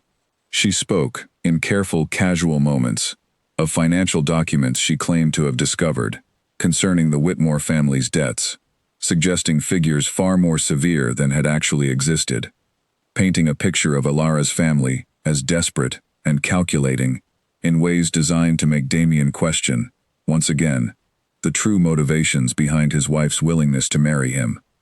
She cultivated relationships among certain members of the household staff, particularly a young footman named Edmund who harbored ambitions beyond his current station and proved susceptible to Serafina's flattery and small financial incentives.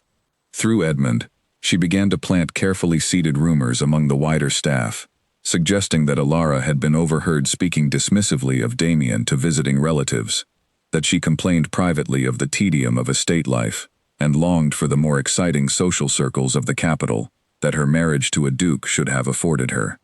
None of these rumors were true, but Serafina understood, with cold and calculated precision, that repeated exposure to even false suggestions could gradually erode trust, particularly in a man already predisposed by past experience to fear betrayal and manipulation from those closest to him.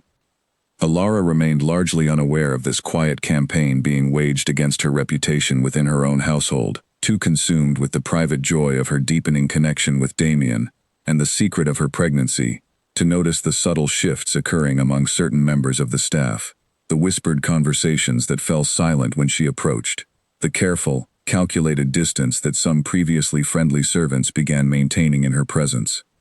It was Nora, ever perceptive and genuinely loyal to Alara, who first noticed the troubling pattern and brought it to her attention. "Duchess," Nora said one morning, finding Alara in the garden as had become their habit, "I feel I must share something troubling that has come to my attention." Alara looked up from the roses she was tending, immediately alert to the seriousness in Nora's tone. "What is it, Nora?" "There is talk among some of the younger staff, Duchess. Rumors suggesting you have spoken poorly of His Grace. Complaints about your marriage and your life here at Rothvale. I do not believe these rumors for a moment, having watched you closely these past months, and seeing nothing but genuine care and effort in everything you do. But I fear someone is deliberately spreading such falsehoods, and I worry about the damage such rumors might cause if they reach His Grace's ears without proper context." Alara felt a fresh wave of cold dread settle over her at this revelation, understanding immediately the source of such calculated lies. "Serafina," she said quietly, more statement than question. "I cannot say for certain, Duchess, though I have my suspicions," Nora replied carefully. "I only wished you to be aware, so that you might address the matter before it grows into something more damaging." Alara thanked Nora for her loyalty, and spent the remainder of that morning considering how best to address this new threat. She recognized, with growing frustration, that Serafina's campaign against her had not ended with the failure of the forged letter, but had simply shifted into subtler, more insidious forms of manipulation that would be far more difficult to definitively disprove or confront directly. She resolved to speak with Damien that evening, determined to share her concerns about these rumors before they could take deeper root, and perhaps, finally, to share news of her pregnancy as well, understanding that such news might serve as a powerful anchor of trust and commitment during this period of continued uncertainty and manipulation. But that evening, before she could arrange the private conversation she had planned, Damien came to her chambers himself, his expression troubled in a way that immediately set her nerves on edge. "Alara," he said, closing the door behind him, "I must ask you something, and I need you to answer honestly." "Of course," she said, though something in his tone filled her with sudden apprehension. "Several members of the staff have approached me today, separately, with concerning reports. They claim you have been overheard speaking dismissively of our marriage, of finding life here at Rothvale tedious and beneath what you had hoped for when accepting this arrangement. I want to believe these reports are simply idle gossip, but coming so soon after the incident with the letter, I confess I do not know what to think." Alara felt her heart sink at these words, recognizing immediately that Serafina's quiet campaign had already begun bearing poisonous fruit, reaching Damien's ears before Alara had found the opportunity to address the matter herself. "Damien, these reports are false, entirely fabricated." "I have never once spoken dismissively of you, or of our marriage. Quite the opposite, in fact. I have come to treasure the life we have begun building together, particularly these past weeks." "Then why would multiple members of my staff independently report such concerning statements?" Damien asked, his gray eyes searching her face with an intensity that felt almost accusatory. "Because someone is deliberately spreading these falsehoods," Alara said firmly, refusing to let her voice waver, despite the fear building within her. "Nora warned me herself just this morning of rumors circulating among the younger staff. I believe Serafina is behind this campaign, just as she was behind the forged letter, seeking to undermine whatever trust we have managed to rebuild between us." Damien was quiet for a long moment, and Alara watched his expression carefully, desperately hoping to see the same trust and belief in her character that had seemed to flourish so genuinely just days before, during their tender evening together beside the fire. But something troubled and uncertain remained in his gaze, a lingering shadow of doubt that she feared might never fully dissipate given his history of betrayal and his evident difficulty trusting his own judgment regarding matters of the heart. "I want to believe you, Alara," he said finally, echoing words he had spoken once before, during the earlier crisis of the forged letter. But I confess, these repeated incidents have left me deeply unsettled. I do not know how to properly separate truth from manipulation any longer, particularly within my own household. Then trust in what you know of my character, through your own direct experience, Alara said, her voice pleading now, despite her efforts to maintain composure. Trust in the woman who has shared your bed and your confidences these past weeks, rather than in second-hand rumors from staff members who may have been manipulated or bribed into spreading falsehoods. Damien nodded slowly, though the troubled expression remained etched across his features as he finally left her chambers that night, offering no clear resolution to the growing crisis threatening their marriage. Alara sat alone afterward, one hand resting protectively against her still-secret pregnancy, feeling the fragile foundation of trust they had so recently begun rebuilding, trembling once again beneath the weight of Serafina's relentless and calculated manipulation. She did not yet know that this latest crisis of doubt was merely a prelude to something far more devastating, a final and decisive blow that Serafina was already carefully preparing to deliver, one that would leave Alara with no choice but to make the most difficult and painful decision of her entire life. The following morning, Alara rose determined to confront the rumors directly, rather than allow them to fester unaddressed. She made her way to the servants' quarters, unusual for a duchess, but she had grown weary of standing by while whispers shaped her fate from the shadows. She found Edmund, the young footman Nora had quietly identified as the likely source of the spreading gossip, polishing silver in a small side room near the kitchens. "Edmund," she said, and the young man startled visibly, nearly dropping the candlestick in his hands. "Duchess," he said, bowing quickly, his eyes darting nervously toward the door, as though seeking an escape route. "How may I serve you?" "I understand you have shared certain observations about my character with other members of the staff," Alara said, keeping her voice calm and measured, despite the anger simmering beneath her composed exterior. "Observations that eventually reached His Grace's attention. I would like to know precisely what you claim to have overheard, and from whom." Edmund's face paled considerably, and he set down the silver candlestick with hands that trembled slightly. "Duchess, I meant no harm, I assure you. I merely repeated what I believed to be true, information shared with me in confidence." "By whom, Edmund?" Alara pressed, stepping closer, her eyes fixed on his increasingly uncomfortable expression. The young footman glanced around the small room once more, as though checking for unwanted listeners, before finally answering in a low, hesitant voice. "Lady Serafina spoke with me some weeks ago, Duchess. She mentioned having overheard concerning statements from you during a private conversation, complaints about the tedium of estate life, and doubts about your marriage. She asked that I mention these concerns to others, suggesting it would be for the good of the household, and for His Grace's own protection, that such information circulate discreetly among the staff." "And did she offer you anything in exchange for spreading these claims?" Alara asked, though she already suspected the answer. Edmund's silence spoke volumes, and after a long, uncomfortable pause, he finally admitted, his voice barely above a whisper, "A small sum, Duchess, and a promise of recommendation to a superior position, should she ever find herself in a position of greater influence within the household." Alara felt a cold, grim satisfaction settle over her, despite the pain of confirmed betrayal. She finally had concrete evidence of Serafina's calculated manipulation, evidence that might, if presented properly to Damien, finally convince him of the truth behind these repeated crises threatening their marriage. "Would you be willing to repeat this account to His Grace directly?" Alara asked. Edmund hesitated, clearly torn between fear of Serafina's potential retaliation and a growing recognition of the wrong he had participated in. "I fear for my position, Duchess, should Lady Serafina discover my confession." "Your position is far more secure with the truth than with continued deception, Edmund," Alara said firmly. "I promise you my protection and continued employment should you find the courage to speak honestly, with His Grace, about what has truly transpired here." After several more moments of hesitation, Edmund finally agreed, and Alara arranged for him to speak with Damien that very afternoon, hoping desperately that this concrete evidence might finally dispel the clouds of doubt that had gathered so persistently around her marriage since Serafina's arrival. She did not yet know that even this hard-won victory would prove only temporary, that Serafina's resources for deception ran far deeper than a single bribed footman, and that the true and final crisis of her marriage still lay ahead, waiting to unfold with devastating consequences she could not yet fully anticipate.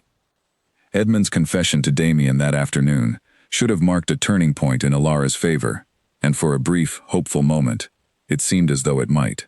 Damien had listened to the young footman's nervous account with a darkening expression, questioning him carefully about the details of Serafina's bribery, and had dismissed him afterward with a stern warning about the consequences of accepting payment for spreading falsehoods within his household. But that evening, when Damien confronted Serafina with Edmund's account, she met the accusation with such calm, practiced composure, that Alara's small victory began to feel considerably less certain. "I am deeply hurt, Damien, that you would believe the word of a disgruntled servant over someone who has known you for years," Serafina said, her green eyes wide with wounded innocence. "Edmund approached me weeks ago, seeking additional income, and I confess, I gave him a small sum out of simple charity, having heard of his family's financial struggles. If he has since twisted that kindness into some elaborate conspiracy to please Alara and secure his continued employment, I cannot account for his motivations, though I find it a curious coincidence that his story so conveniently absolves the Duchess of any wrongdoing." Alara, present for this exchange, felt fresh frustration building within her chest at how skillfully Serafina managed to reframe every piece of damning evidence into something that instead cast doubt on Alara's own credibility. "Edmund confirmed clearly that you instructed him to spread specific falsehoods about my supposed complaints," she said firmly. "That is not simple charity, Serafina. That is deliberate manipulation." "Perhaps Edmund misunderstood my intentions," Serafina replied smoothly. "Or perhaps, Duchess, you have coached him to say precisely what would most benefit your own position. I find it difficult to know what to believe any longer, given how thoroughly this household has become consumed by accusation and counter-accusation." Damien stood between the two women, his expression torn and increasingly exhausted, and Alara watched with growing despair as doubt crept back into his gray eyes, despite the clear evidence Edmund had provided. She recognized, with painful clarity, that Serafina possessed a rare and dangerous talent for twisting truth into something unrecognizable, for planting seeds of confusion so thoroughly that even clear evidence became muddied and uncertain in the retelling. "I cannot continue living in a household consumed by such constant conflict," Damien said finally, his voice heavy with weariness. "I need time alone to think through everything that has transpired these past weeks, without either of you attempting to influence my judgment further." He left the room without further discussion, and Alara stood, facing Serafina alone, the air between them thick with unspoken hostility. "You will not win this, Duchess," Serafina said quietly, once Damien's footsteps had faded down the corridor. "Whatever small victories you believe yourself to have secured, I promise you, I have not yet begun to fight for what rightfully belongs to me." "Damien does not belong to you," Alara replied, her voice steady, despite the anger and fear churning within her. "He is my husband, and whatever affection may have once existed between the two of you, he has chosen a different path now." Serafina smiled, a cold, calculating expression that sent a chill down Alara's spine. "Affection is a curious thing, Duchess. It can be rekindled, given the proper circumstances. And doubt, once properly planted, has a way of growing roots far deeper than any simple confession from a bribed footman can ever fully remove." She swept from the room, leaving Alara alone, with her fear and uncertainty. And it was in that moment, standing alone in the quiet sitting room, that Alara finally understood the true scope of the battle she faced. This was not a conflict that could be won through simple evidence and honest confrontation. Serafina was playing a longer, more patient game, one designed to wear down Damien's trust through repeated small crises until he could no longer distinguish truth from manipulation at all. Over the following week, that strategy proved devastatingly effective. Serafina orchestrated a series of small, carefully calculated incidents, each one individually deniable, but collectively devastating to the fragile trust Alara and Damien had worked so hard to rebuild. A misplaced piece of jewelry, discovered in Alara's chambers, that Serafina claimed had gone missing from her own room weeks before, planting suspicion of theft alongside the existing doubts about Alara's character. A conversation, carefully staged for Damien to overhear, in which Serafina spoke quietly to a servant about concerning behaviors she claimed to have witnessed from the Duchess, vague enough to avoid direct confrontation, but specific enough to further erode Damien's confidence in his wife. Each incident, taken alone, might have been dismissed or explained away. But taken together, accumulating day after day, they created an overwhelming impression of chaos and deception surrounding Alara, an impression that Serafina carefully cultivated and reinforced at every opportunity, always with just enough plausible deniability to avoid direct accusation herself. Alara fought back as best she could, addressing each incident directly, seeking evidence and witnesses wherever possible, appealing to Damien's reason and to the genuine connection they had built during their tender evening together beside the fire.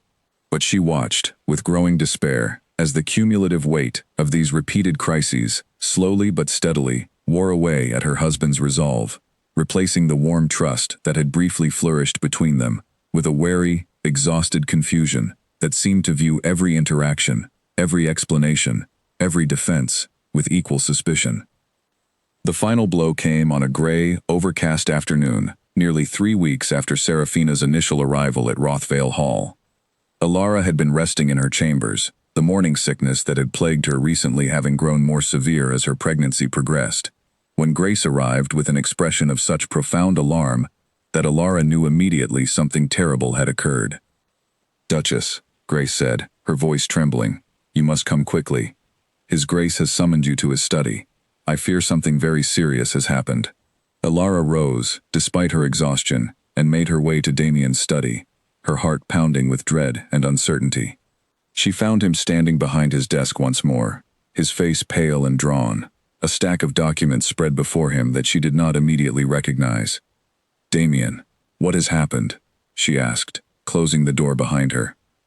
He did not answer immediately, instead gesturing toward the documents on his desk with a hand that trembled slightly. "These arrived this morning, delivered by a solicitor claiming to represent your family's former creditors. They detail, in considerable depth, the full extent of your family's financial ruin before our marriage, along with correspondence between your father and several potential suitors, correspondence suggesting that your family actively sought the wealthiest possible match, regardless of personal compatibility, and that you yourself expressed relief and satisfaction upon securing an arrangement with a duke, viewing the match as your family's salvation from complete destitution." Alara felt the blood drain from her face as she stepped closer to examine the documents, her hands beginning to shake as she recognized, with growing horror, portions of what appeared to be genuine correspondence between her father and various interested parties during the desperate months before her marriage to Damien had been arranged. "Damien, these letters, if genuine, reflect my father's correspondence, not my own sentiments," she said desperately. "I had no part in negotiating the terms of our marriage. I was informed of the arrangement only once it had already been decided, and I accepted it out of duty to my family, not out of any calculating desire to secure wealth or status." "There is more," Damien said quietly, his voice carrying a weight of finality that filled Alara with dread. "A letter, purportedly written in your own hand, addressed to your sister, in which you describe your relief at escaping poverty through this marriage, and your private hope that your husband's evident coldness would allow you considerable freedom and independence within the marriage. Freedom you claim you would not have enjoyed with a more attentive or affectionate spouse." "I never wrote such a letter," Alara said, her voice rising with desperate urgency. "Damien, please, you must believe me. This is precisely the same tactic used with the earlier forged letter. Someone has fabricated this correspondence to continue destroying whatever trust remains between us. The handwriting bears remarkable similarity to samples I have compared it against," Damien said, and Alara could hear in his voice a terrible, exhausted resignation, as though he had finally surrendered to doubt after weeks of desperately trying to resist it. "I do not know what to believe any longer, Alara.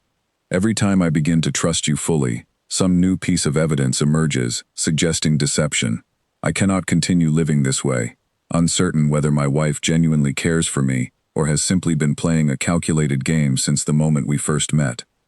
"Then trust the man I have shown you these past weeks," Alara pleaded, tears now falling freely down her cheeks. "Trust the woman who tended your mother's roses, who listened to your grief, who shared genuine tenderness with you, beside the fire in this very room. That woman is real, Damien. These forgeries, however convincing, are not." Damien was silent for a long, agonizing moment, staring down at the documents spread across his desk, his expression a mixture of exhaustion, grief, and something that looked disturbingly like resignation. When he finally looked up to meet her eyes, Elara saw in his gray gaze something that made her heart shatter completely. "I believe," he said slowly, each word seeming to cost him considerable effort, "that I can no longer distinguish truth from manipulation within this household. I believe that continuing this marriage under such circumstances would only cause further pain, for both of us. I have consulted with legal counsel this morning, Elara, regarding the possibility of an annulment." The word landed like a physical blow, and Elara felt the room begin to spin around her, her hand instinctively moving to rest protectively against her still secret pregnancy. An annulment. After everything they had built together, after the tender confession of love beside the fire, after weeks of genuine connection and growing trust, Damien was speaking of ending their marriage entirely, based on evidence she knew to be fabricated, but could not yet find a way to definitively disprove.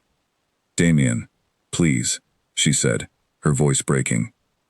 "You cannot mean this. Whatever doubts Serafina has planted, whatever forged evidence has been presented, our marriage is real.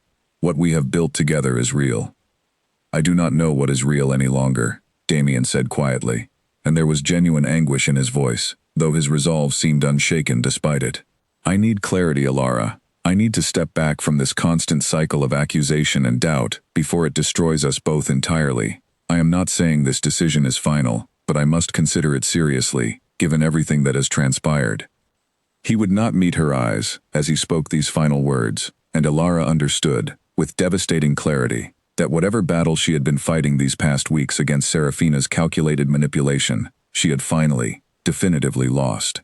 The cumulative weight of forged letters and staged incidents had finally accomplished what Serafina had intended from the very beginning, driving an irreparable wedge between husband and wife that threatened now to end their marriage entirely. She left his study that afternoon in stunned, silent devastation, one hand still pressed protectively against her stomach, carrying within her a secret that suddenly felt more precious and more fragile than ever before. She did not yet know precisely what she would do, how she would face the coming days, or whether any path remained toward salvaging what she had once believed to be a genuine and growing love between herself and her husband. She only knew, with the quiet, exhausted certainty of a woman who had fought as hard as she possibly could against forces she could not fully control, that the life she had begun to build within the cold walls of Rothvale Hall was now crumbling entirely, and that whatever came next would require a strength and dignity unlike anything she had yet been called upon to summon. Grace found her an hour later, sitting motionless on the edge of her bed, staring at nothing, her hands folded tightly in her lap. The older woman took one look at Elara's ashen face and crossed the room quickly, gathering her into a comforting embrace. "What has happened, child?" Grace asked softly, though something in her expression suggested she already feared the worst. "He speaks of an annulment," Elara said, her voice hollow and distant. "New forged evidence has appeared, more convincing than the last, and he says he can no longer distinguish truth from manipulation within this household." Grace's arms tightened around her. "And will you tell him of the child?" Elara was quiet for a long moment, considering the question with a clarity that surprised even herself, born perhaps of exhaustion, or perhaps of a deeper, more painful wisdom she had not possessed before this moment. "No," she said finally, "not like this. Not as a final desperate attempt to keep a marriage he no longer trusts. If Damien cannot believe in my character on its own merits, I will not use this child as a weapon to force his hand or his heart. Whatever love we shared, however brief, deserves better than that. But, Elara, you cannot simply accept an annulment in silence, carrying his child alone, without ever telling him the truth," Grace said, her voice urgent with concern. "I do not know yet what I will do," Elara admitted quietly. "I only know that I will not beg, and I will not manipulate. If this marriage is to end, it will end with whatever dignity I have left to offer it. Perhaps, in time, the truth will find its own way to the surface. Perhaps it will not, but I will not force it there through desperation." That evening, unable to face another silent dinner beneath Serafina's watchful, satisfied gaze, Ilara requested a simple tray be brought to her chambers instead. She sat by her window long into the night, watching the gray clouds finally break apart to reveal a scattering of distant stars, and allowed herself, for the first time since arriving at Rothvale Hall, to grieve fully for everything she had hoped this marriage might become. She thought of the roses in the garden, blooming now more beautifully than they had in years, tended by her own hands, with genuine care and hope.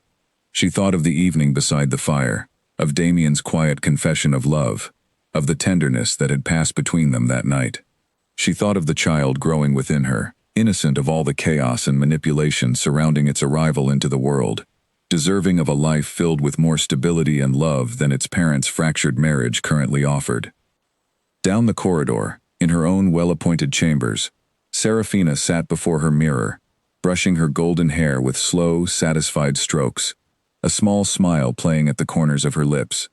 She had spent considerable effort and no small amount of her dwindling resources securing the forged documents that had finally accomplished what weeks of careful manipulation alone could not. It had cost her dearly, calling in old favors from a disreputable acquaintance skilled in the art of convincing forgery, but the investment had proven worthwhile. Damien was hers again, or would be soon enough, once the annulment proceedings concluded, and the inconvenient obstacle of his young wife had been removed permanently from Rothvale Hall.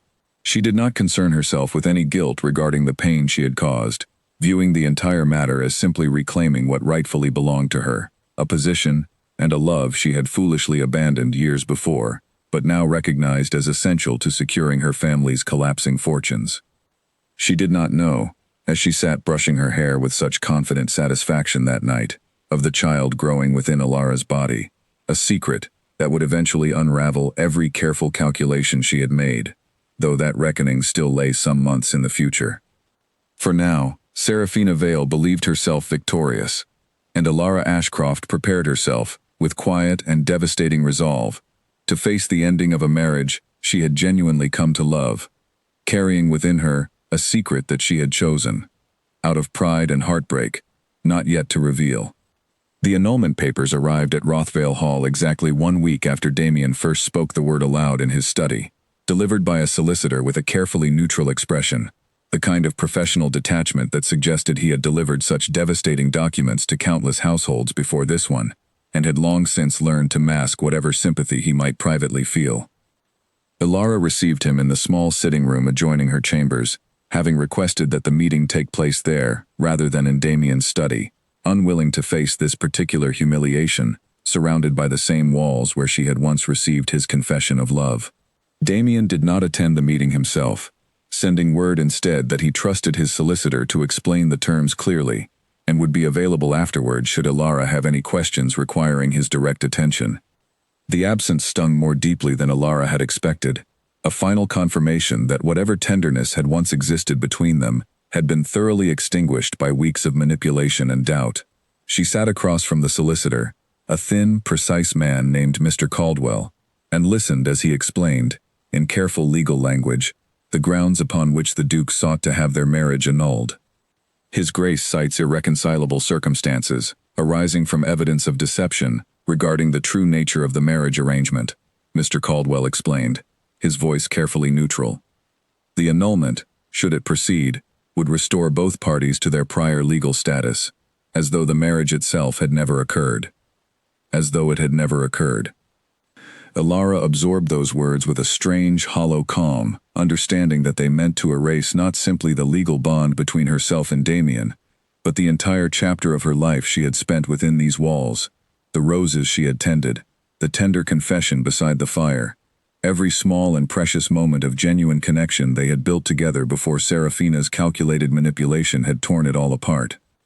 "I understand," Ilara said quietly, her voice steady, despite the devastation churning beneath her composed exterior. Mr. Caldwell glanced up from his documents, seeming faintly surprised by her calm acceptance. "Duchess, I should mention that you retain the right to contest these proceedings, should you believe the grounds cited are unjust or based on false evidence. Many in your position choose to fight such determinations, particularly when reputation and future prospects are at stake. Alara considered this offer for a long moment, feeling the weight of the decision settle heavily upon her shoulders.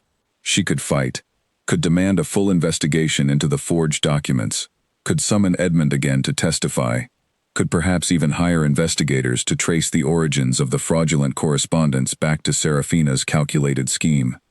Such a fight might, in time, restore her reputation, and perhaps even her marriage, should Damien finally be forced to confront the truth of his own manipulation. But as she sat considering this possibility, she found herself thinking, instead of the child growing within her, of the kind of household and family she wished to build for that child regardless of whatever legal battles might unfold around its birth. She thought of a marriage built not on forced proof and legal victory, but on genuine trust freely given. A trust Damien had proven himself unable to extend to her, despite weeks of evidence supporting her innocence. She thought of Serafina's calculated words, delivered with such cold satisfaction weeks before, promising that whatever small victories Alara believed herself to have secured, the deeper roots of doubt would eventually prove impossible to fully remove. Perhaps Serafina was right. Perhaps no amount of evidence or confrontation could fully restore what had been broken between herself and Damien, not while he remained so susceptible to old feelings and old fears that any new crisis, however contrived, could shatter their fragile trust all over again. She did not wish to spend the coming years locked in a marriage built on constant vigilance and suspicion, forever defending herself against whatever new manipulation Serafina or others might devise. She did not wish that instability for the child she now carried. "I will not contest the proceedings," Alara said finally, her voice quiet but resolute. Mr. Caldwell looked genuinely surprised by this response, pausing to study her expression carefully. "Duchess, I must ask, are you certain? Such a decision carries significant consequences for your future position and prospects. Once finalized, this annulment will leave you without the protections and status of marriage, and I understand from His Grace that no settlement has yet been discussed regarding your future circumstances." "I understand the consequences, Mr. Caldwell," Alara replied. "I have considered this decision carefully, and I have reached my conclusion. I will sign whatever documents are required to finalize this matter without contest." She did not explain her reasoning further, unwilling to reveal the pregnancy that had shaped this quiet, devastating decision, unwilling to give Damien or Serafina the satisfaction of understanding the full weight of what she was choosing to sacrifice through her silence. She had decided, in the quiet hours of the previous night, that if Damien could not offer her genuine trust and love freely, she would not force his hand through the leverage of a child neither of them had planned, but that she already loved fiercely and completely. Mr. Caldwell prepared the final documents, and Alara signed her name where indicated, her hand steady despite the storm of grief and quiet determination churning within her. The signature felt strangely symmetrical to that other signature, months before, when she had signed the original marriage contract by candlelight, uncertain of the future awaiting her, but resolved to face it with whatever dignity she could summon. Now she signed away that same marriage, with the same quiet resolve, uncertain once again of what lay ahead, but determined to face it without begging or manipulation. Word of the finalized annulment spread quickly through the household staff, and Alara noticed, in the days that followed, a marked shift in how she was treated by those who had once seemed genuinely fond of her. Some, like Grace and Nora, remained loyal and warm, their sympathy evident in small gestures of kindness that helped ease the isolation of her final days at Rothvale Hall. Others, perhaps influenced by Serafina's careful cultivation of doubt regarding Alara's character, grew noticeably cooler, offering only the minimum required courtesy expected toward someone who would soon no longer hold any real authority within the household. Serafina herself made no attempt to hide her satisfaction at the outcome, though she maintained enough careful discretion to avoid any overt display of triumph in Damien's presence.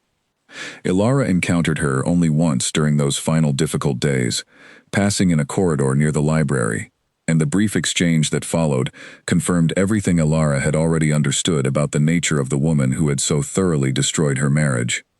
"I do hope you harbor no lasting resentment, Duchess," Serafina said, her voice carrying false sympathy that did nothing to disguise the satisfaction gleaming in her green eyes. "These matters, however painful, tend to resolve themselves as they are meant to in the end." "You have won nothing, Serafina," Alara replied quietly, refusing to grant her the satisfaction of visible anger or despair. You have simply proven, quite thoroughly, the depths to which you are willing to sink, to reclaim something you yourself discarded years ago. I pity you, truly, for building whatever future you imagine upon such a foundation of deception. Something flickered briefly in Serafina's expression, a flash of genuine surprise, perhaps even the faintest shadow of doubt, before her composed mask reasserted itself. Pity is a curious sentiment from a woman about to lose everything, Duchess. I am not losing everything, Alara said, though she did not elaborate further, keeping the secret of her pregnancy carefully guarded, even in this final confrontation. I am simply choosing not to remain in a place where my worth is measured by how convincingly I can defend myself against fabricated accusations, rather than by the genuine truth of my own character. She left Serafina standing alone in the corridor, and made her way to her chambers, beginning the quiet, methodical process of preparing for her departure from Rothvale Hall.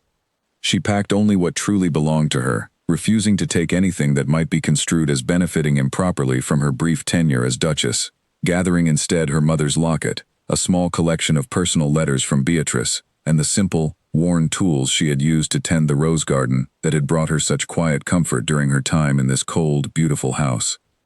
Damien sought her out only once during those final days, appearing at her chamber door on the evening before her planned departure, his expression carrying an exhaustion and grief that suggested the decision had cost him more than his outward composure typically revealed.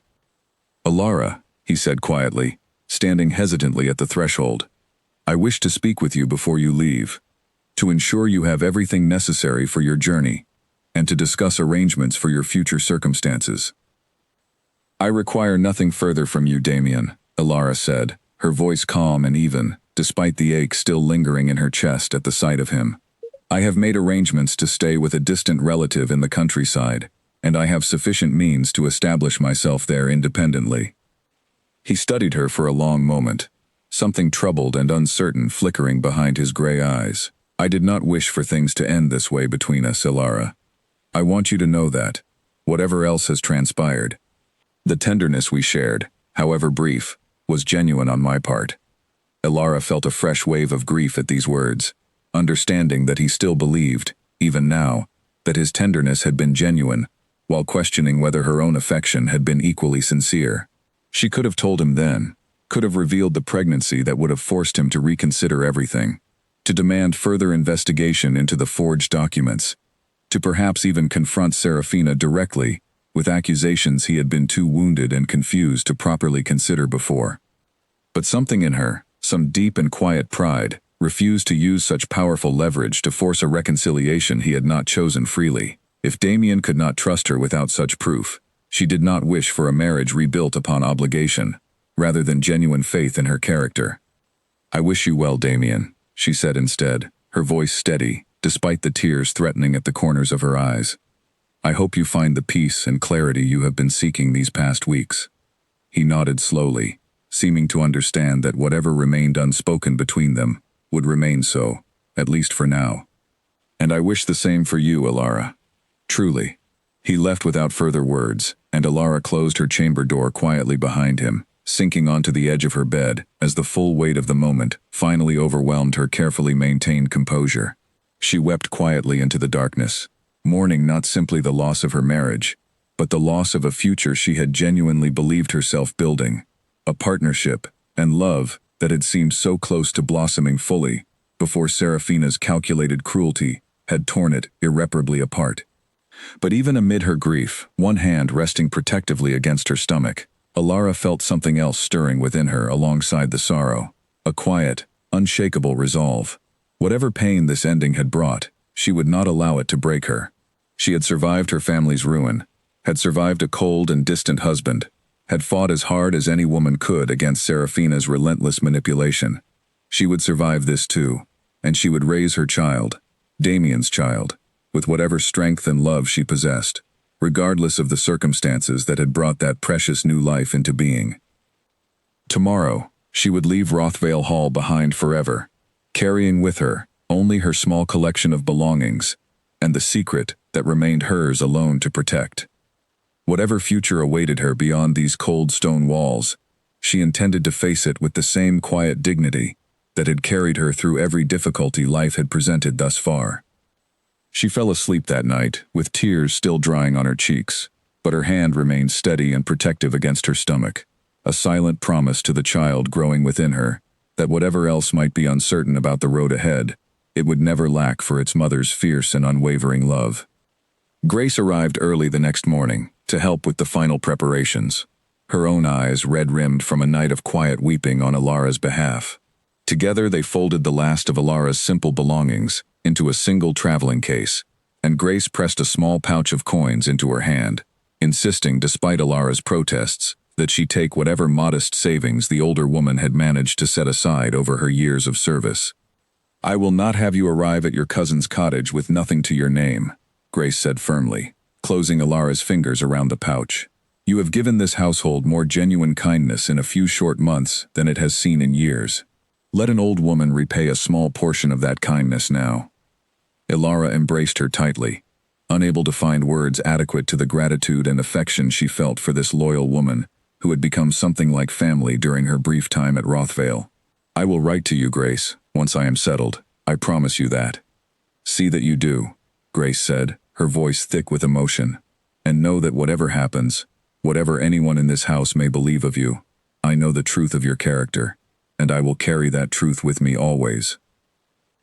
Nora found her shortly after, in the quiet moments before the carriage arrived to carry her away, and pressed a small basket into her hands, filled with bread and preserves, and a small clipping from the rose bush Alara had so lovingly restored. "Plant this wherever you settle, Duchess," Nora said softly.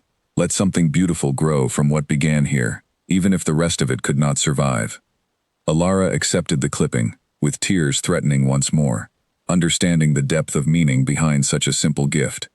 Something beautiful, growing from what could not survive. It felt, in that moment, like the truest possible description of the child she carried, a precious new life, emerging from the wreckage of a marriage that had ultimately failed to withstand the forces arrayed against it.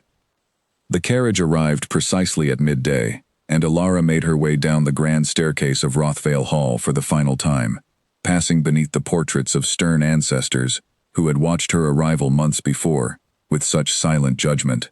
She did not look back as she crossed the threshold and stepped out into the gray afternoon light, unwilling to allow herself one final glimpse of the cold, beautiful house that had briefly held such promise of happiness before circumstances beyond her control had torn that promise apart. Damien did not appear to witness her departure, and Alara told herself she was grateful for that mercy, though some small, aching part of her had hoped, until the very last moment, that he might yet appear, might yet find some way to see through Seraphina's careful manipulation and beg her to stay. But the front steps of Rothvale Hall remained empty, save for Grace and Nora, standing together with tears in their eyes as the carriage pulled away, carrying Alara Ashcroft, soon to be simply Alara Whitmore once more, toward whatever uncertain future awaited her beyond these gates. She watched through the small window as the great house grew smaller in the distance, finally disappearing entirely behind a rise of gray hills, and felt something within her settle into a quiet, resolute calm. Whatever had been lost in that house, whatever love and trust had been so carefully destroyed by forces she had fought against with everything she possessed, she carried forward something far more precious than any title or fortune Rothvale Hall could have offered. She carried forward hope, however fragile. She carried forward her own unbroken dignity. And she carried forward, hidden still beneath the folds of her traveling cloak, the quiet, growing miracle of a child who would never know the coldness of those stone walls, but who would grow instead, surrounded by whatever warmth and love its mother could provide, regardless of the circumstances that had brought it into being. The road ahead stretched long and uncertain before her, but Alara Whitmore faced it with her chin held high, exactly as she had faced every other difficulty life had presented thus far, quietly determined to build something good and lasting from the wreckage of what had been lost. The cottage belonging to Alara's cousin Margaret sat at the edge of a small village called Ferndale, nestled among gentle hills far removed from the cold grandeur of Rothvale Hall, and when the carriage finally rolled to a stop before its modest wooden gate 3 days after Alara's departure, she felt something unclench slowly in her chest for the first time in weeks. Margaret, A widow in her middle years with kind eyes and work-worn hands welcomed her with genuine warmth, having received word of Alara's circumstances through a hastily written letter sent ahead of her arrival. She asked few questions about the details of the annulment, seeming to understand instinctively that Alara needed rest and quiet acceptance far more than she needed to relive the painful particulars of everything that had transpired. "You will stay as long as you need," Margaret said simply, showing Alara to a small but comfortable bedroom on the cottage's second floor, its window overlooking a modest garden and the gentle rolling hills beyond. "This is your home now, for as long as you wish it to be." Alara settled into the quiet rhythms of village life with a gratitude that surprised her, finding unexpected comfort in the absence of grand halls and portraits of judgmental ancestors, in the simple pleasures of helping Margaret tend her garden and prepare meals in a kitchen far smaller and more humble than the one at Rothvale, but somehow far warmer for its modesty.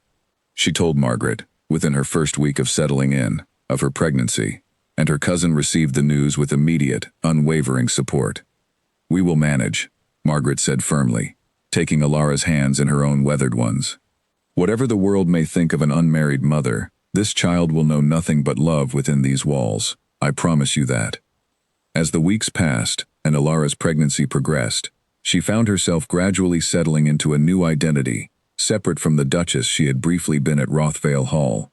The village of Ferndale knew little of her history, beyond what Margaret had discreetly shared, that she was a young widow whose husband had passed before their child's birth, a small fabrication that Margaret had suggested to spare Alara the judgment and gossip that might otherwise follow an unmarried mother through such a close-knit community.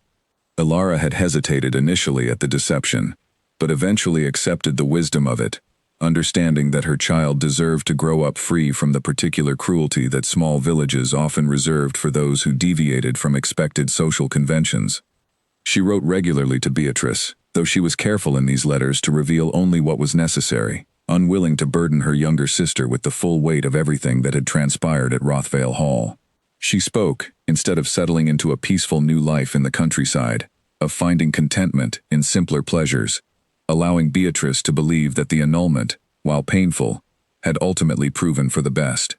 She did not mention the pregnancy in these letters, uncertain how her family might react to news of a child born outside the bounds of a recognized marriage, and unwilling to invite any judgment or unwanted involvement from her father, who she suspected might attempt to use such news as leverage to force some manner of reconciliation with Damien for the sake of family reputation. Grace continued writing faithfully, and through her letters, Alara learned small pieces of news from Rothvale Hall that she absorbed with a complicated mixture of curiosity and lingering pain. Grace wrote that Serafina remained at the estate, her position within the household growing steadily more secure as weeks passed, though the older servant reported, with something like grim satisfaction, that Damien himself seemed far from happy despite Serafina's constant presence and attention. "He does not laugh the way he once did with you, Duchess," Grace had written in one particularly poignant letter. "I know I ought not call you that any longer, given the circumstances, but old habits are difficult to break, and in my heart, you remain the true mistress of this house, whatever legal documents may claim otherwise." His Grace spends long hours alone in his study, and the household staff whisper that he has grown even more distant and withdrawn since your departure than he was before your arrival. I do not know what troubles his heart, but I suspect, whatever satisfaction Lady Serafina believes herself to have secured, it has not brought him the peace she perhaps expected it would. Alara read these words with a strange, aching mixture of vindication and sorrow. Some small part of her found bitter comfort in learning that Serafina's victory had not brought Damien the happiness she had presumably promised him through her calculated manipulation. But a larger part of her simply grieved anew for the man she had genuinely come to love, wishing desperately that circumstances had allowed their story to unfold differently, wishing he might have found within himself the trust and faith necessary to see through Serafina's deception before it had cost them everything. As her pregnancy progressed into its final months, Alara found herself increasingly focused on preparing for the child's arrival, setting aside old grief in favor of practical concerns and quiet, growing excitement. Margaret helped her prepare a small nursery within the cottage, and together they sewed simple, warm clothing for the coming infant, filling long evenings with quiet conversation and companionable silence that Alara had come to treasure deeply.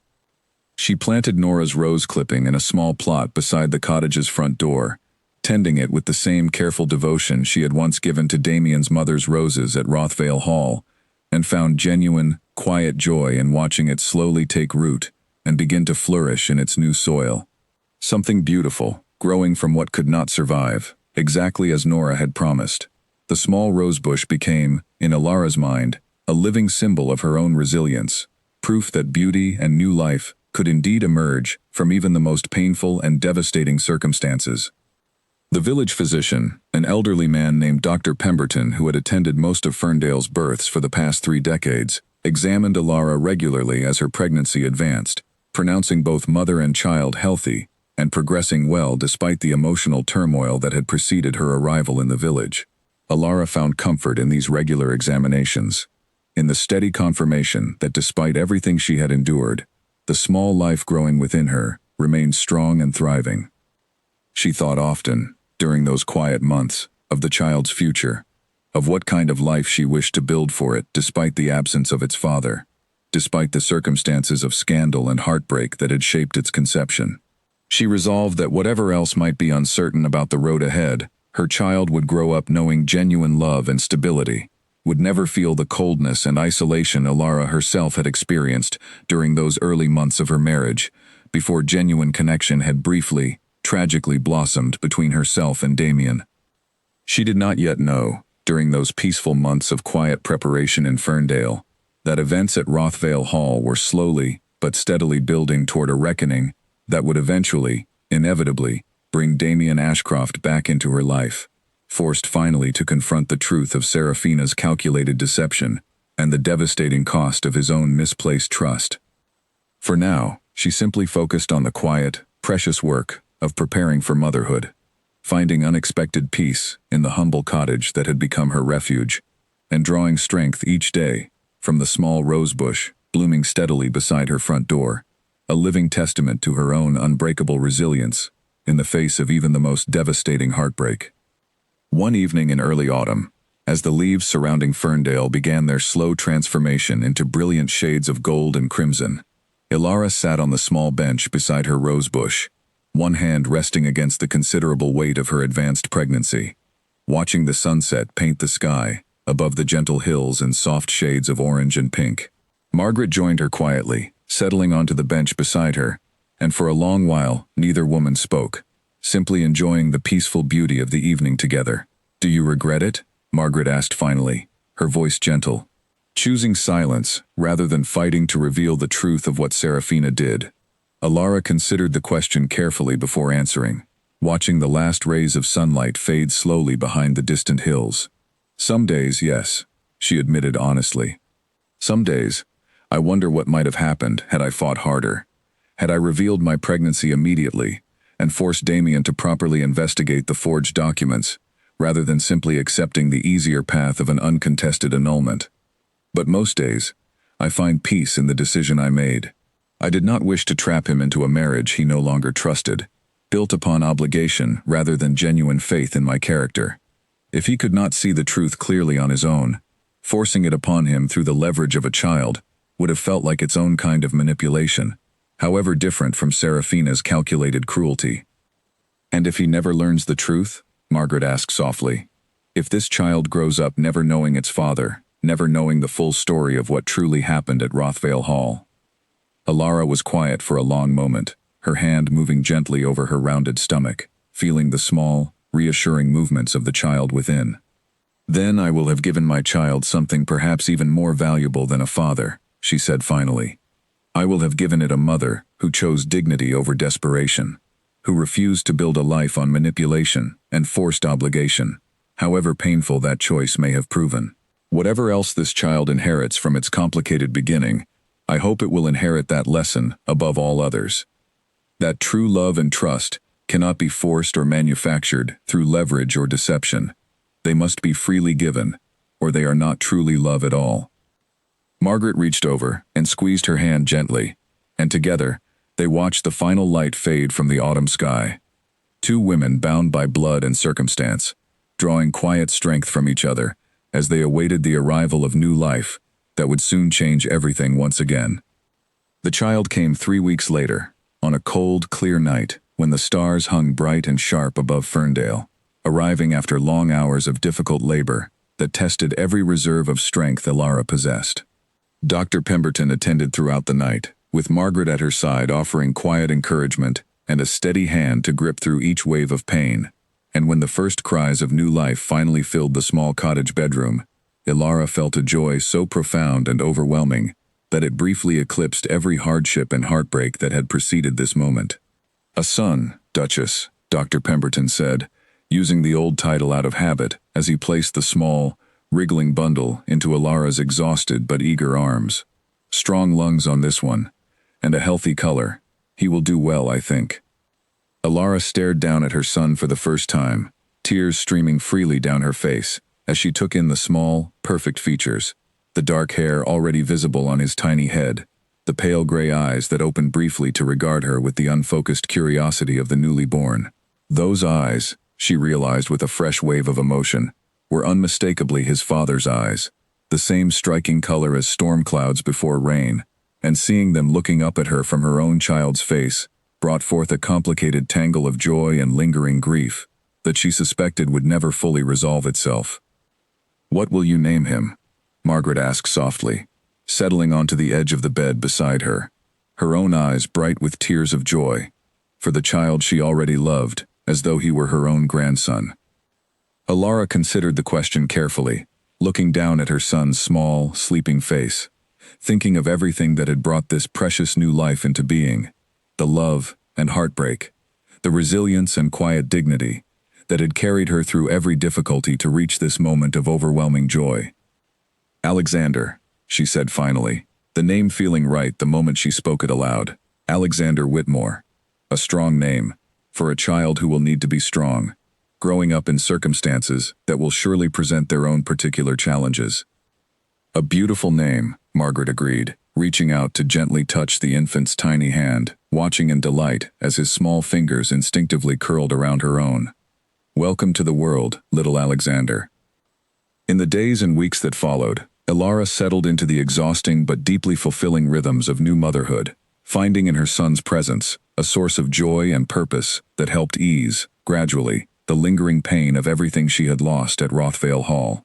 She wrote to Beatrice with the joyful news, finally revealing the full truth of her pregnancy and the child's birth, and her sister's response arrived within the fortnight, filled with such genuine, overwhelming happiness and support that Elara wept fresh tears of gratitude upon reading it. "I am coming to meet my nephew as soon as I am able," Beatrice had written, her enthusiasm evident in every hurried, excited line. "And I do not care one bit what anyone in society might think of the circumstances surrounding his birth. You are the bravest woman I know, Elara, and this child is fortunate beyond measure to have you as his mother." Grace, too, learned of Alexander's birth through a carefully worded letter, and her response carried a mixture of joy and quiet concern that Elara understood immediately, given everything at stake should word of the child's existence ever reach Rothvale Hall before Elara herself was ready to reveal it. "I will guard this secret carefully, Duchess," Grace had written. "Though I confess, my heart aches at the thought of His Grace never knowing he has a son, a child who shares his very eyes, from what you have described. Whatever your reasons for choosing silence, I trust your judgment completely, having watched you navigate every difficulty at Rothvale Hall with such quiet wisdom and strength." Elara held on to Grace's words carefully as she settled into the demanding, joyful rhythm of caring for baby Alexander, watching him grow stronger and more alert with each passing week, seeing more of his father's features emerge as the months progressed, not simply the pale gray eyes but the same set of the jaw, the same intense, watchful expression that Damien had often worn during quiet, contemplative moments. She did not know, as autumn gave way to winter and Alexander thrived under her devoted care, that events at Rothvale Hall were finally beginning to shift in ways that would soon bring her carefully guarded secret into the open, forcing a reckoning she had neither sought nor entirely anticipated, but one that would ultimately prove necessary for the healing of wounds that had never fully closed, despite the physical distance now separating her from the cold, beautiful house where her son's story had truly begun. For now, she simply held her sleeping child close beside the small cottage's warm hearth, watching the firelight dance across his peaceful features, and allowed herself, for the first time in many months, to feel something approaching genuine, unclouded happiness. Whatever the future held, whatever reckonings still lay ahead, she had this precious moment, this small, perfect life she had brought safely into the world through her own strength and resilience, and no amount of past heartbreak could diminish the profound joy of that singular, undeniable triumph. Winter had settled heavily over Rothvale Hall in the months following Alara's departure, and within its cold stone walls, Damien Ashcroft moved through his days like a man performing the motions of living, without truly experiencing any of it, a fact that had not escaped the notice of the household staff, who had served him faithfully for years, and watched, with growing concern, as their master retreated further into a silence far deeper than any he had displayed even before his brief marriage. Serafina, meanwhile, had grown increasingly confident in her position at Rothvale Hall, no longer troubling herself to disguise her expectation that Damien would soon formalize what she considered their inevitable reunion. She had begun, in small but deliberate ways, to assert authority over household matters that technically remained beyond her purview, instructing the staff on menu changes and redecoration plans as though she already held the position of duchess she had once so carelessly abandoned. This growing overreach did not escape the attention of Mrs. Winters, whose loyalty to the household and its true master had never wavered despite the changing circumstances of recent months. It was Mrs. Winters, in fact, who first began to piece together the full scope of Serafina's deception, driven initially by simple professional irritation at the woman's presumptuous behavior, but growing steadily into something far more serious as small inconsistencies began to accumulate. The first thread came unraveled quite by accident, when Mrs. Winters discovered, while reorganizing certain household correspondence files, a partial draft of a letter tucked carelessly into Serafina's private writing desk during a routine cleaning of her chambers. The handwriting, though clearly an attempt at disguise, bore troubling similarities to samples of the supposedly incriminating letters that had originally destroyed Alara's marriage, and the content, though incomplete, referenced details about family finances that closely mirrored the fraudulent documents Damien had received months before. Mrs. Winters, understanding the gravity of what she had discovered, did not act rashly. Instead, she quietly began gathering additional evidence over the following weeks, discreetly questioning members of the staff who had interacted with Serafina during the critical period surrounding the forged letters, cross-referencing dates and timelines with careful precision, building a picture that grew steadily more damning with each new piece of information she uncovered. She learned, through careful and patient inquiry, that a disreputable solicitor from a neighboring county had visited Rothvale Hall on several occasions during the weeks preceding the discovery of the second, more devastating set of forged documents, always meeting privately with Serafina under circumstances that had, at the time, seemed innocuous but now appeared considerably more suspicious given what Mrs. Winters had already discovered. She learned that this same solicitor had a documented history of providing forgery services to clients willing to pay handsomely for convincing fraudulent correspondence, a reputation that had apparently followed him from county to county, despite several near prosecutions that had somehow always fallen apart before reaching formal trial. Armed with this growing body of evidence, Mrs. Winters faced a difficult decision. She understood the delicacy of approaching His Grace with such serious accusations against a woman he had once loved deeply, particularly given how thoroughly his trust in his own judgment had already been shaken by the events of recent months. But she also understood, watching Damien's continued suffering and isolation, that the truth, however painful, needed to finally come to light. She approached him one evening in late winter, finding him alone in his study, as had become his habit, staring into a fire that had burned low without his notice, seemingly lost in thoughts that brought him no comfort or resolution. "Your Grace," Mrs. Winters said, closing the study door carefully behind her, "I must speak with you about a matter of considerable importance, one that I fear may cause you further pain, but which I believe you deserve to know regardless." Damien looked up, his expression weary but attentive, gesturing for her to continue. Mrs. Winters laid out everything she had discovered over the preceding weeks, methodically and carefully, presenting the evidence she had gathered with the same precision she brought to managing every other aspect of the household. She spoke of the discovered draft letter, of the suspicious visits from the disreputable solicitor, of the timeline that aligned so damningly with the appearance of the forged documents that had ultimately destroyed his marriage. Damien listened in growing, horrified silence, his face growing progressively paler as the full scope of Serafina's deception became clear before him. When Mrs. Winters finally finished her account, he sat motionless for a long moment, staring at nothing, seeming to struggle with the enormity of what he had just learned. "You are certain of this?" he asked finally, his voice hoarse with barely suppressed emotion. "I would not bring such serious accusations before you without considerable confidence in their accuracy, Your Grace," Mrs. Winters replied gently. "I have gathered testimony from 3 separate members of the staff who witnessed the solicitor's visits, along with the draft letter itself, which I have preserved carefully as evidence." Damien rose abruptly from his chair, pacing the length of his study with barely contained agitation, his hands clenched at his sides. "I dismissed my own wife, based on fabricated evidence," he said, his voice breaking with anguish. "I destroyed our marriage, forced her from her home, all based on Serafina's calculated deception. How could I have been so thoroughly blind to her manipulation?" "Grief and old affection have a way of clouding judgment, Your Grace," Mrs. Winters said gently. "You are not the first man to be deceived by someone who once held genuine claim to his heart, and I doubt you will be the last. What matters now is what you choose to do with this knowledge." Damien stood motionless for a long moment, his gray eyes distant and troubled, before finally turning back toward Mrs. Winters, with renewed determination hardening his features. "Summon Serafina to my study immediately. I intend to confront her directly with this evidence, and I will not allow her to twist the truth further through her calculated performances of innocence."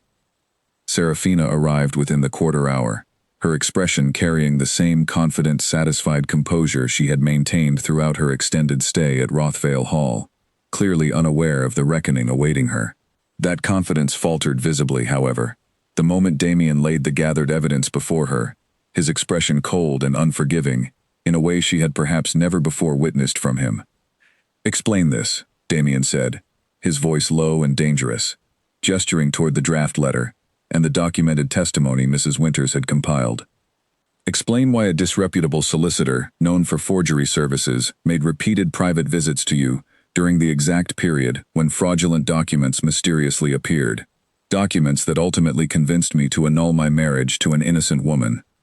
Serafina's composure cracked visibly, for the first time since her arrival at Rothvale Hall months before, her carefully maintained mask of wounded innocence slipping to reveal something far colder and more calculating beneath. "Damien, I can explain everything, if you would simply allow me to."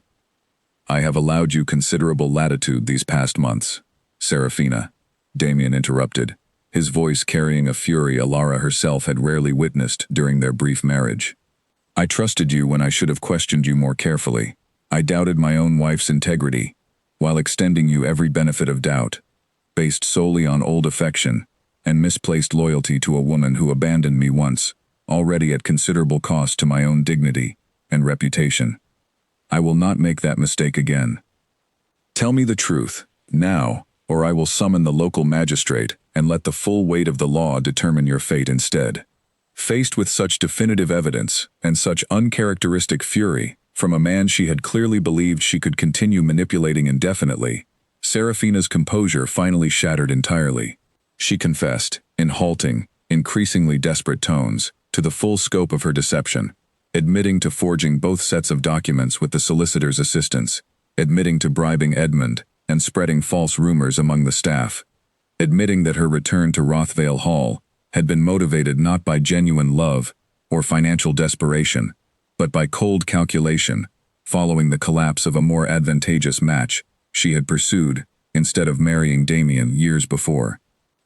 "I did love you once, in my own way," Serafina said, tears now streaming down her face, though Damien's expression remained stony and unmoved by this belated display of emotion.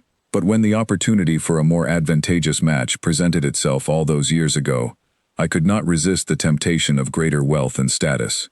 When that arrangement ultimately failed, I recognized what I had foolishly discarded, and I was determined to reclaim it, regardless of the cost to your new wife's happiness or reputation." "You destroyed an innocent woman's marriage and reputation out of pure, calculated selfishness," Damien said, his voice cold with barely controlled rage. "You will leave Rothvale Hall immediately, and you will never return. I should have you prosecuted for fraud and forgery, and perhaps I still shall, once I have fully considered the matter. For now, simply leave my sight before I lose what remains of my composure entirely." Serafina departed Rothvale Hall that very evening, her carefully constructed scheme finally and completely unraveled, leaving behind a household in stunned disarray, and a duke consumed by devastating guilt and grief for the innocent woman he had so thoroughly wronged based on her calculated manipulation. Alone once more in his study that night, Damien sat with his head in his hands, the full weight of his failure settling over him with crushing force. He had doubted Alara at every critical juncture, had allowed old wounds and misplaced trust to blind him to obvious manipulation, had ultimately destroyed a marriage that Mrs. Winters and Grace and Nora had all recognized, far more clearly than he himself had managed, as something genuine and precious. He thought of Alara's quiet dignity throughout the entire ordeal, of how she had never once resorted to Serafina's tactics of manipulation and deception, defending herself always through simple, honest truth, even as that truth was repeatedly dismissed in favor of fabricated evidence.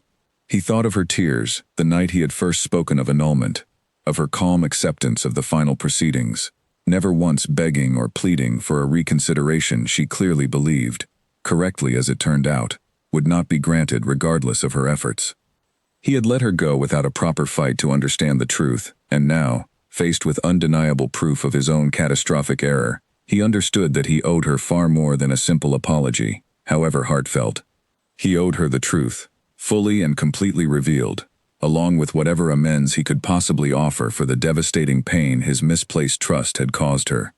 But finding her, he realized with fresh anguish, would prove considerably more difficult than simply recognizing his error. Alara had left Rothvale Hall months before, her destination known only to a small handful of trusted servants who had, understandably, protected her privacy given the circumstances of her departure. He did not even know if she would welcome his attempt at reconciliation, given how thoroughly he had failed to protect her from Serafina's calculated cruelty. He resolved, that very night, that he would search for her, regardless of the difficulty involved, that he would find some way to make proper amends for the devastating harm his misplaced trust had caused, however long such a search might require, and however uncertain the outcome might ultimately prove to be. He did not yet know, as he began making preparations for this search the following morning, just how much had changed since Alara's departure from Rothvale Hall, or how profoundly the discovery awaiting him would reshape everything he believed he understood about the consequences of his own devastating mistake. The following morning, Damien summoned Grace to his study, understanding that of all the household staff, she had maintained the closest personal correspondence with Alara since her departure. Grace arrived with visible wariness, her loyalty to her former mistress evident in the careful, guarded expression she wore as she stood before him. "I understand you have continued writing to the former Duchess since her departure," Damien said, choosing his words carefully, aware of how easily he might alienate the one connection that could lead him back to Alara. "I must ask for her current location, Grace. I have learned the full truth of Serafina's deception, and I intend to make proper amends for the grave injustice I committed against your former mistress." Grace studied him for a long moment, clearly weighing whether his evident sincerity could be trusted after everything that had transpired. "Forgive me, Your Grace, but I must ask what precisely you intend, before I consider betraying any confidence Duchess Alara has placed in me." "I intend to apologize, fully and completely, for doubting her integrity, when I should have trusted the woman I had come to know through months of genuine connection," Damien said, his voice carrying an earnestness that seemed to soften some of Grace's evident wariness. "I intend to make whatever amends are within my power, whether that means simply ensuring her comfort and security going forward, or whether she might, in time, consider allowing me the opportunity to properly earn back her trust." Grace remained quiet for a long moment, clearly torn between her protective loyalty toward Alara and her own recognition of Damien's apparent sincerity. Finally she spoke, though her words carried a note of caution that suggested she was revealing only what she felt necessary, rather than the complete picture. "She has settled with a cousin, in a village called Ferndale, Your Grace, some 2 days' journey to the north. I will not say more than that, as I believe whatever else you learn should come directly from her, when and if she chooses to share it."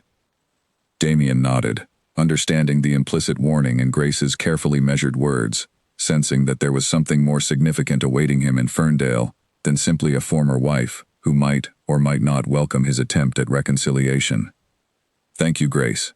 I will treat whatever I discover there with the respect and care it deserves." He departed for Ferndale that very afternoon, his mind consumed with anxious anticipation and lingering guilt, uncertain what reception awaited him, but resolved regardless to face whatever consequences his own catastrophic misjudgment had ultimately produced, however difficult that reckoning might prove to be. The journey to Ferndale took Damien nearly 2 full days of hard travel, his mind churning with anxious rehearsals of what he might say, how he might begin to properly express the depth of his regret, whether any words could truly capture the magnitude of the wrong he had committed against a woman who had done nothing but love him honestly, amid Serafina's calculated deception.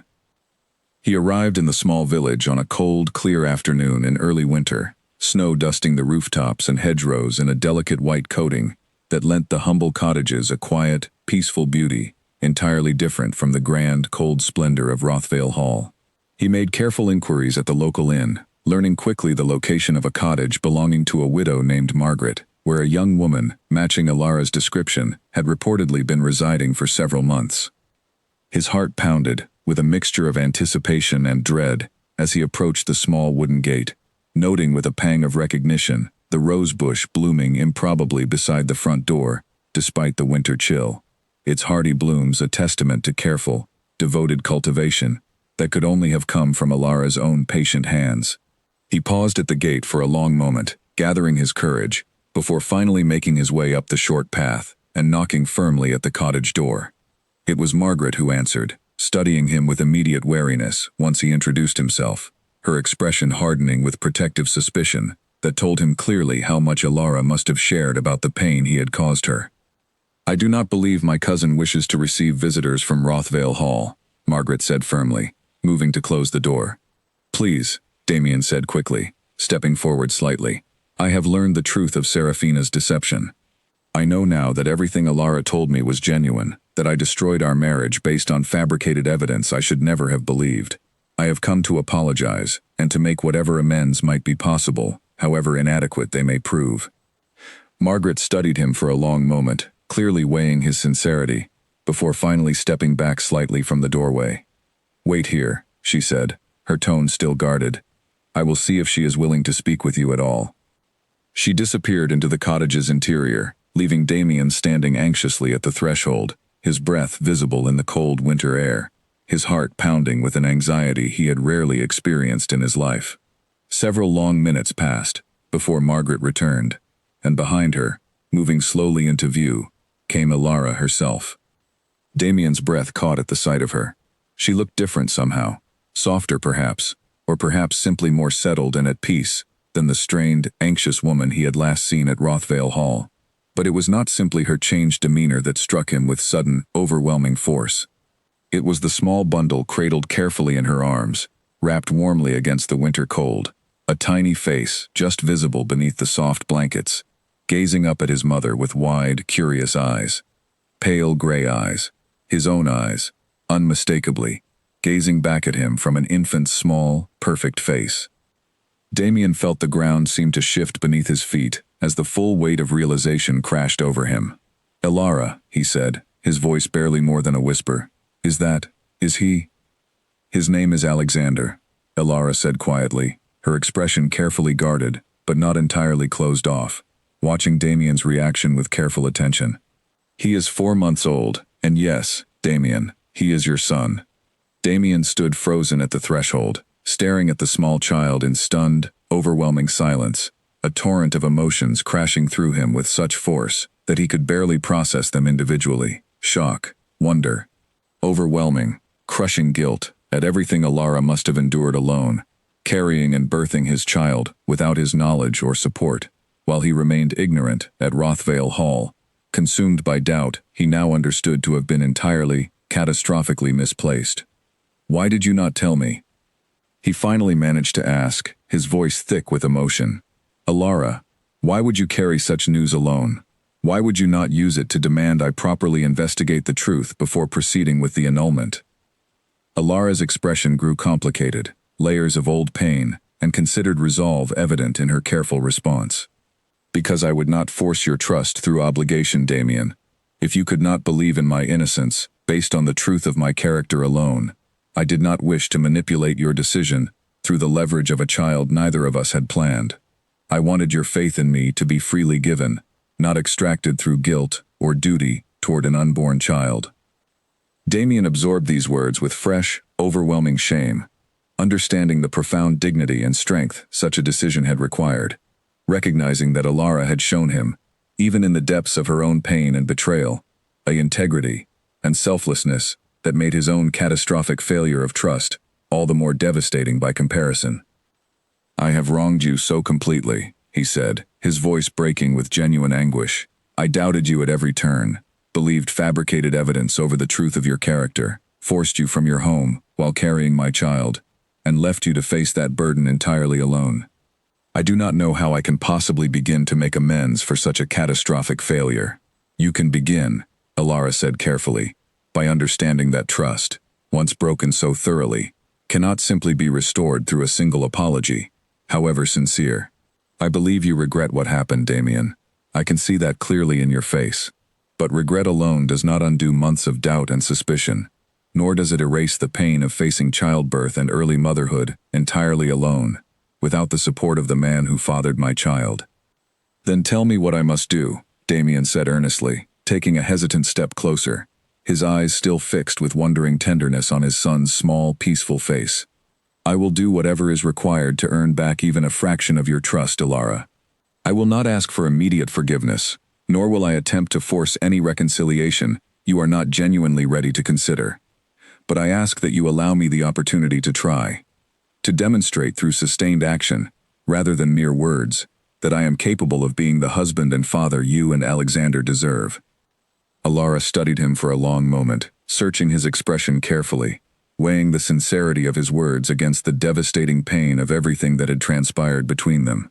Margaret, standing quietly nearby, watched this exchange with evident concern for her cousin's well-being, though she said nothing, allowing Alara space to make her own decision regarding this unexpected and momentous reunion. You may come inside, Alara said finally, her voice carrying careful reserve rather than immediate warmth. It is cold, and Alexander should not be exposed to the winter air longer than necessary. But I make no promises beyond this single conversation, Damien. Whatever trust once existed between us must be rebuilt slowly, if it can be rebuilt at all, and I will not rush that process for anyone's convenience, including your own. Damien nodded gratefully, following her inside the small, warm cottage, his eyes remaining fixed with wondering tenderness on his sleeping son, as Alara settled into a comfortable chair near the hearth, gesturing for Damien to take the seat across from her. Margaret busied herself preparing tea, giving the former husband and wife what privacy the small cottage's confines allowed. Tell me everything, Alara said, once they were settled, her voice carrying quiet but firm insistence. I want to understand precisely how the truth finally came to light, and what has transpired at Rothvale Hall since my departure. Damien recounted the full story carefully, from Mrs. Winters's initial discovery of the incriminating draft letter, through Seraphina's ultimate confession, and departure from Rothvale Hall, sparing no detail of his own catastrophic failure to trust Alara's integrity, despite months of evidence supporting her innocent character.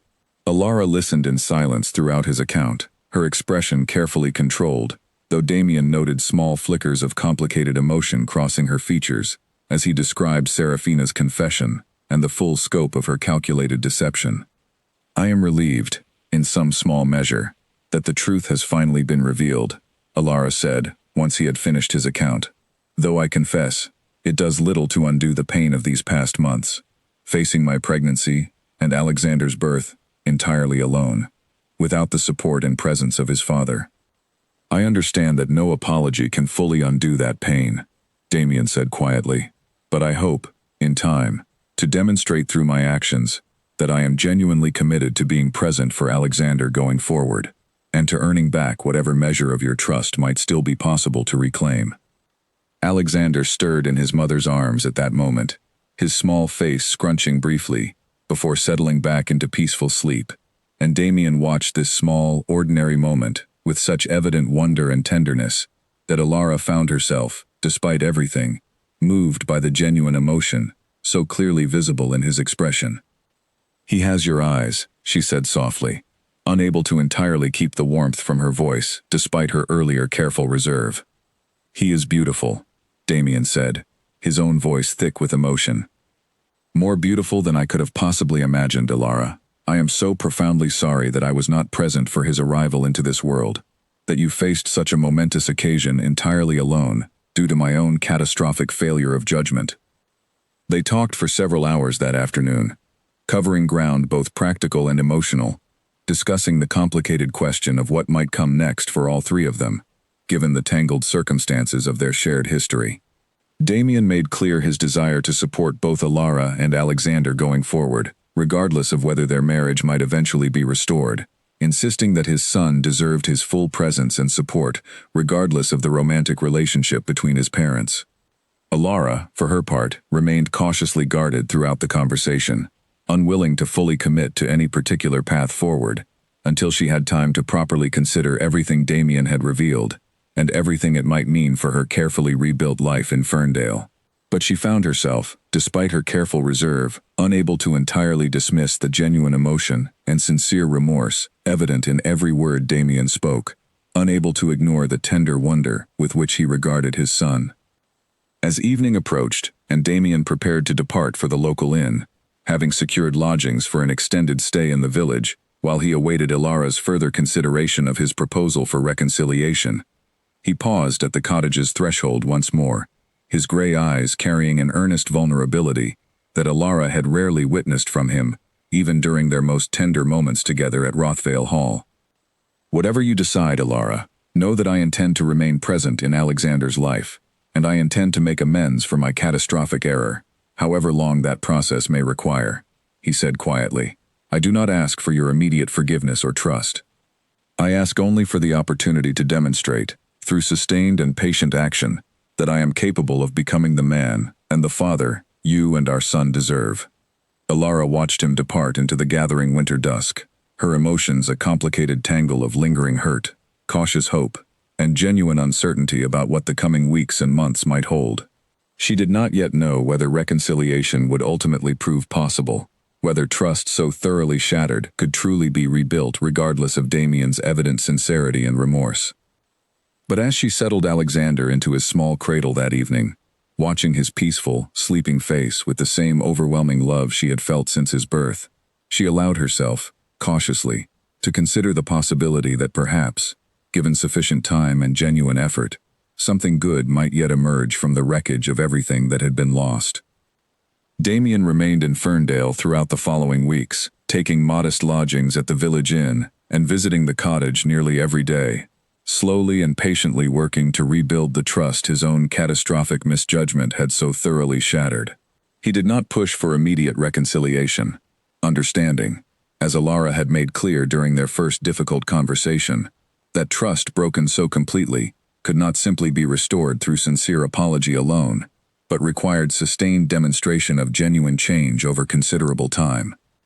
He spent his days learning the small, precious rhythms of fatherhood, arriving each morning to help however he could, whether that meant simply holding Alexander while Alara attended to household tasks, or gradually learning the practical skills of caring for an infant that most fathers of his station rarely bothered to acquire, leaving such matters entirely to nursemaids and servants. Margaret watched this transformation with cautious approval, gradually softening her initial wariness as she witnessed Damien's evident sincerity and growing devotion to his son. "You are patient, I will grant you that," Margaret said one afternoon, watching Damien carefully feed Alexander a small portion of soft food, his expression carrying the same careful concentration he might once have applied to matters of estate management. "Alara has been badly hurt, Your Grace. It will take more than patience alone to fully earn back what was lost." "I understand that," Damien replied quietly, not looking up from his careful attention to his son. "I do not expect quick forgiveness, Margaret. I expect only the opportunity to prove, over whatever time is necessary, that I am capable of becoming worthy of Ilara's trust once more." Ilara, observing this exchange from across the small cottage kitchen, found herself increasingly moved by Damien's evident sincerity and his growing, genuine bond with their son. She watched him carefully during these weeks, testing his patience and his commitment through small trials she did not explicitly announce, but that nonetheless served as important measures of his character. She watched how he responded to Alexander's occasional fussiness, whether his patience held during difficult moments or whether old traces of impatience and coldness resurfaced under stress. She watched how he treated Margaret and the other villagers he encountered during his extended stay, whether his kindness extended beyond simply the effort to win back his former wife's affection.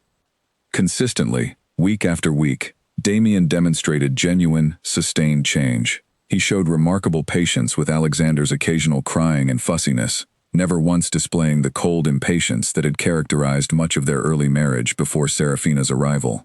He treated Margaret and the village residents with genuine warmth and respect, earning quiet goodwill throughout Ferndale, through small acts of kindness that seemed to spring from authentic character rather than calculated performance.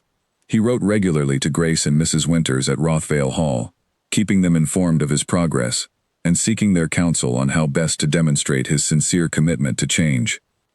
Nearly 2 months after his initial arrival in Ferndale, on a mild afternoon in early spring, when the first tentative signs of the season's renewal had begun appearing across the village, Damien arrived at the cottage carrying a small, carefully wrapped package. Ilara received him in the small garden beside the cottage, where the rosebush she had so carefully tended now showed the first delicate buds of new spring growth. A fitting symbol, she thought, for the cautious renewal that had slowly been building between herself and Damien over these recent weeks.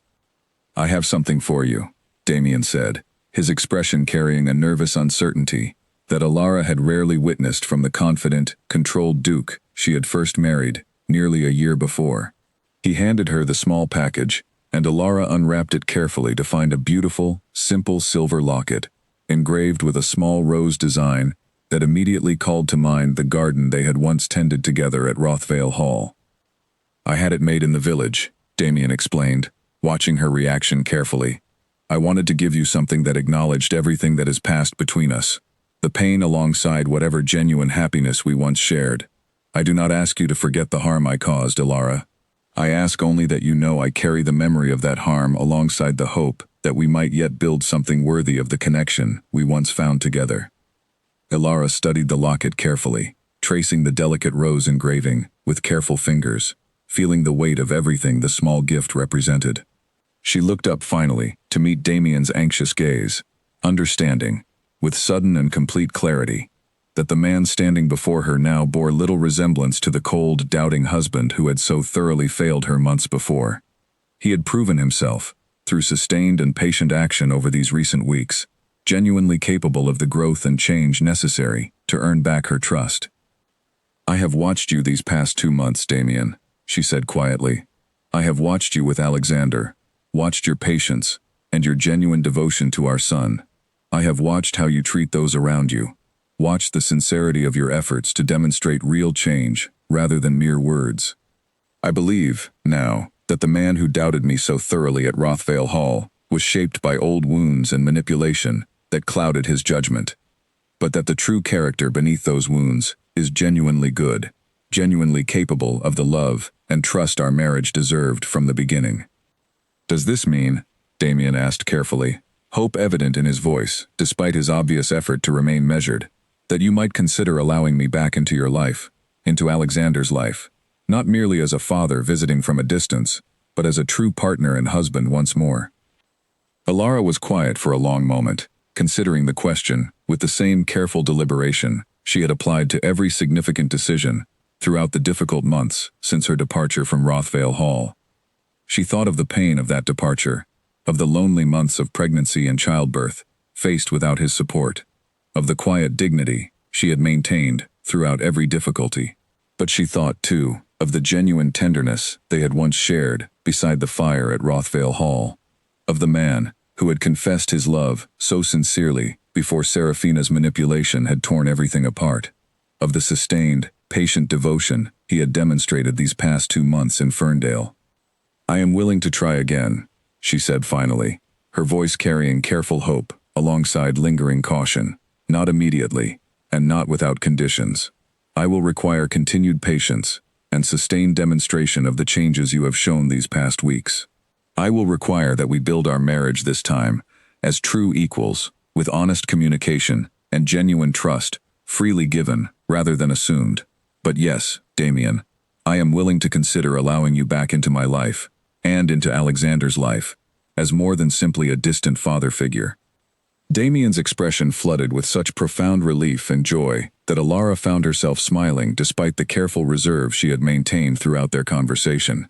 "Thank you," he said, his voice thick with emotion. "I promise you, Alara, I will spend the rest of my life proving myself worthy of this second opportunity."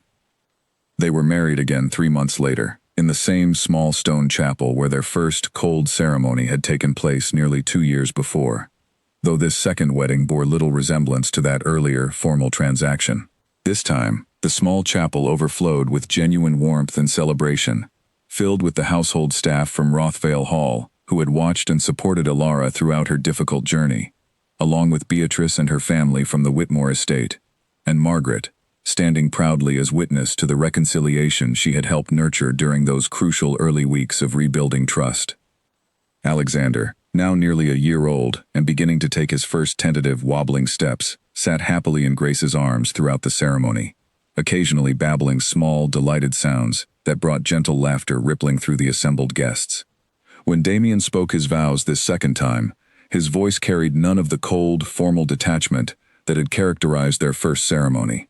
Instead, his words rang with genuine emotion and sincere commitment, promising not simply legal partnership, but true love, trust, and unwavering support for both his wife and their son. Alara, speaking her own vows in turn, felt none of the uncertain resignation that had colored her first wedding day.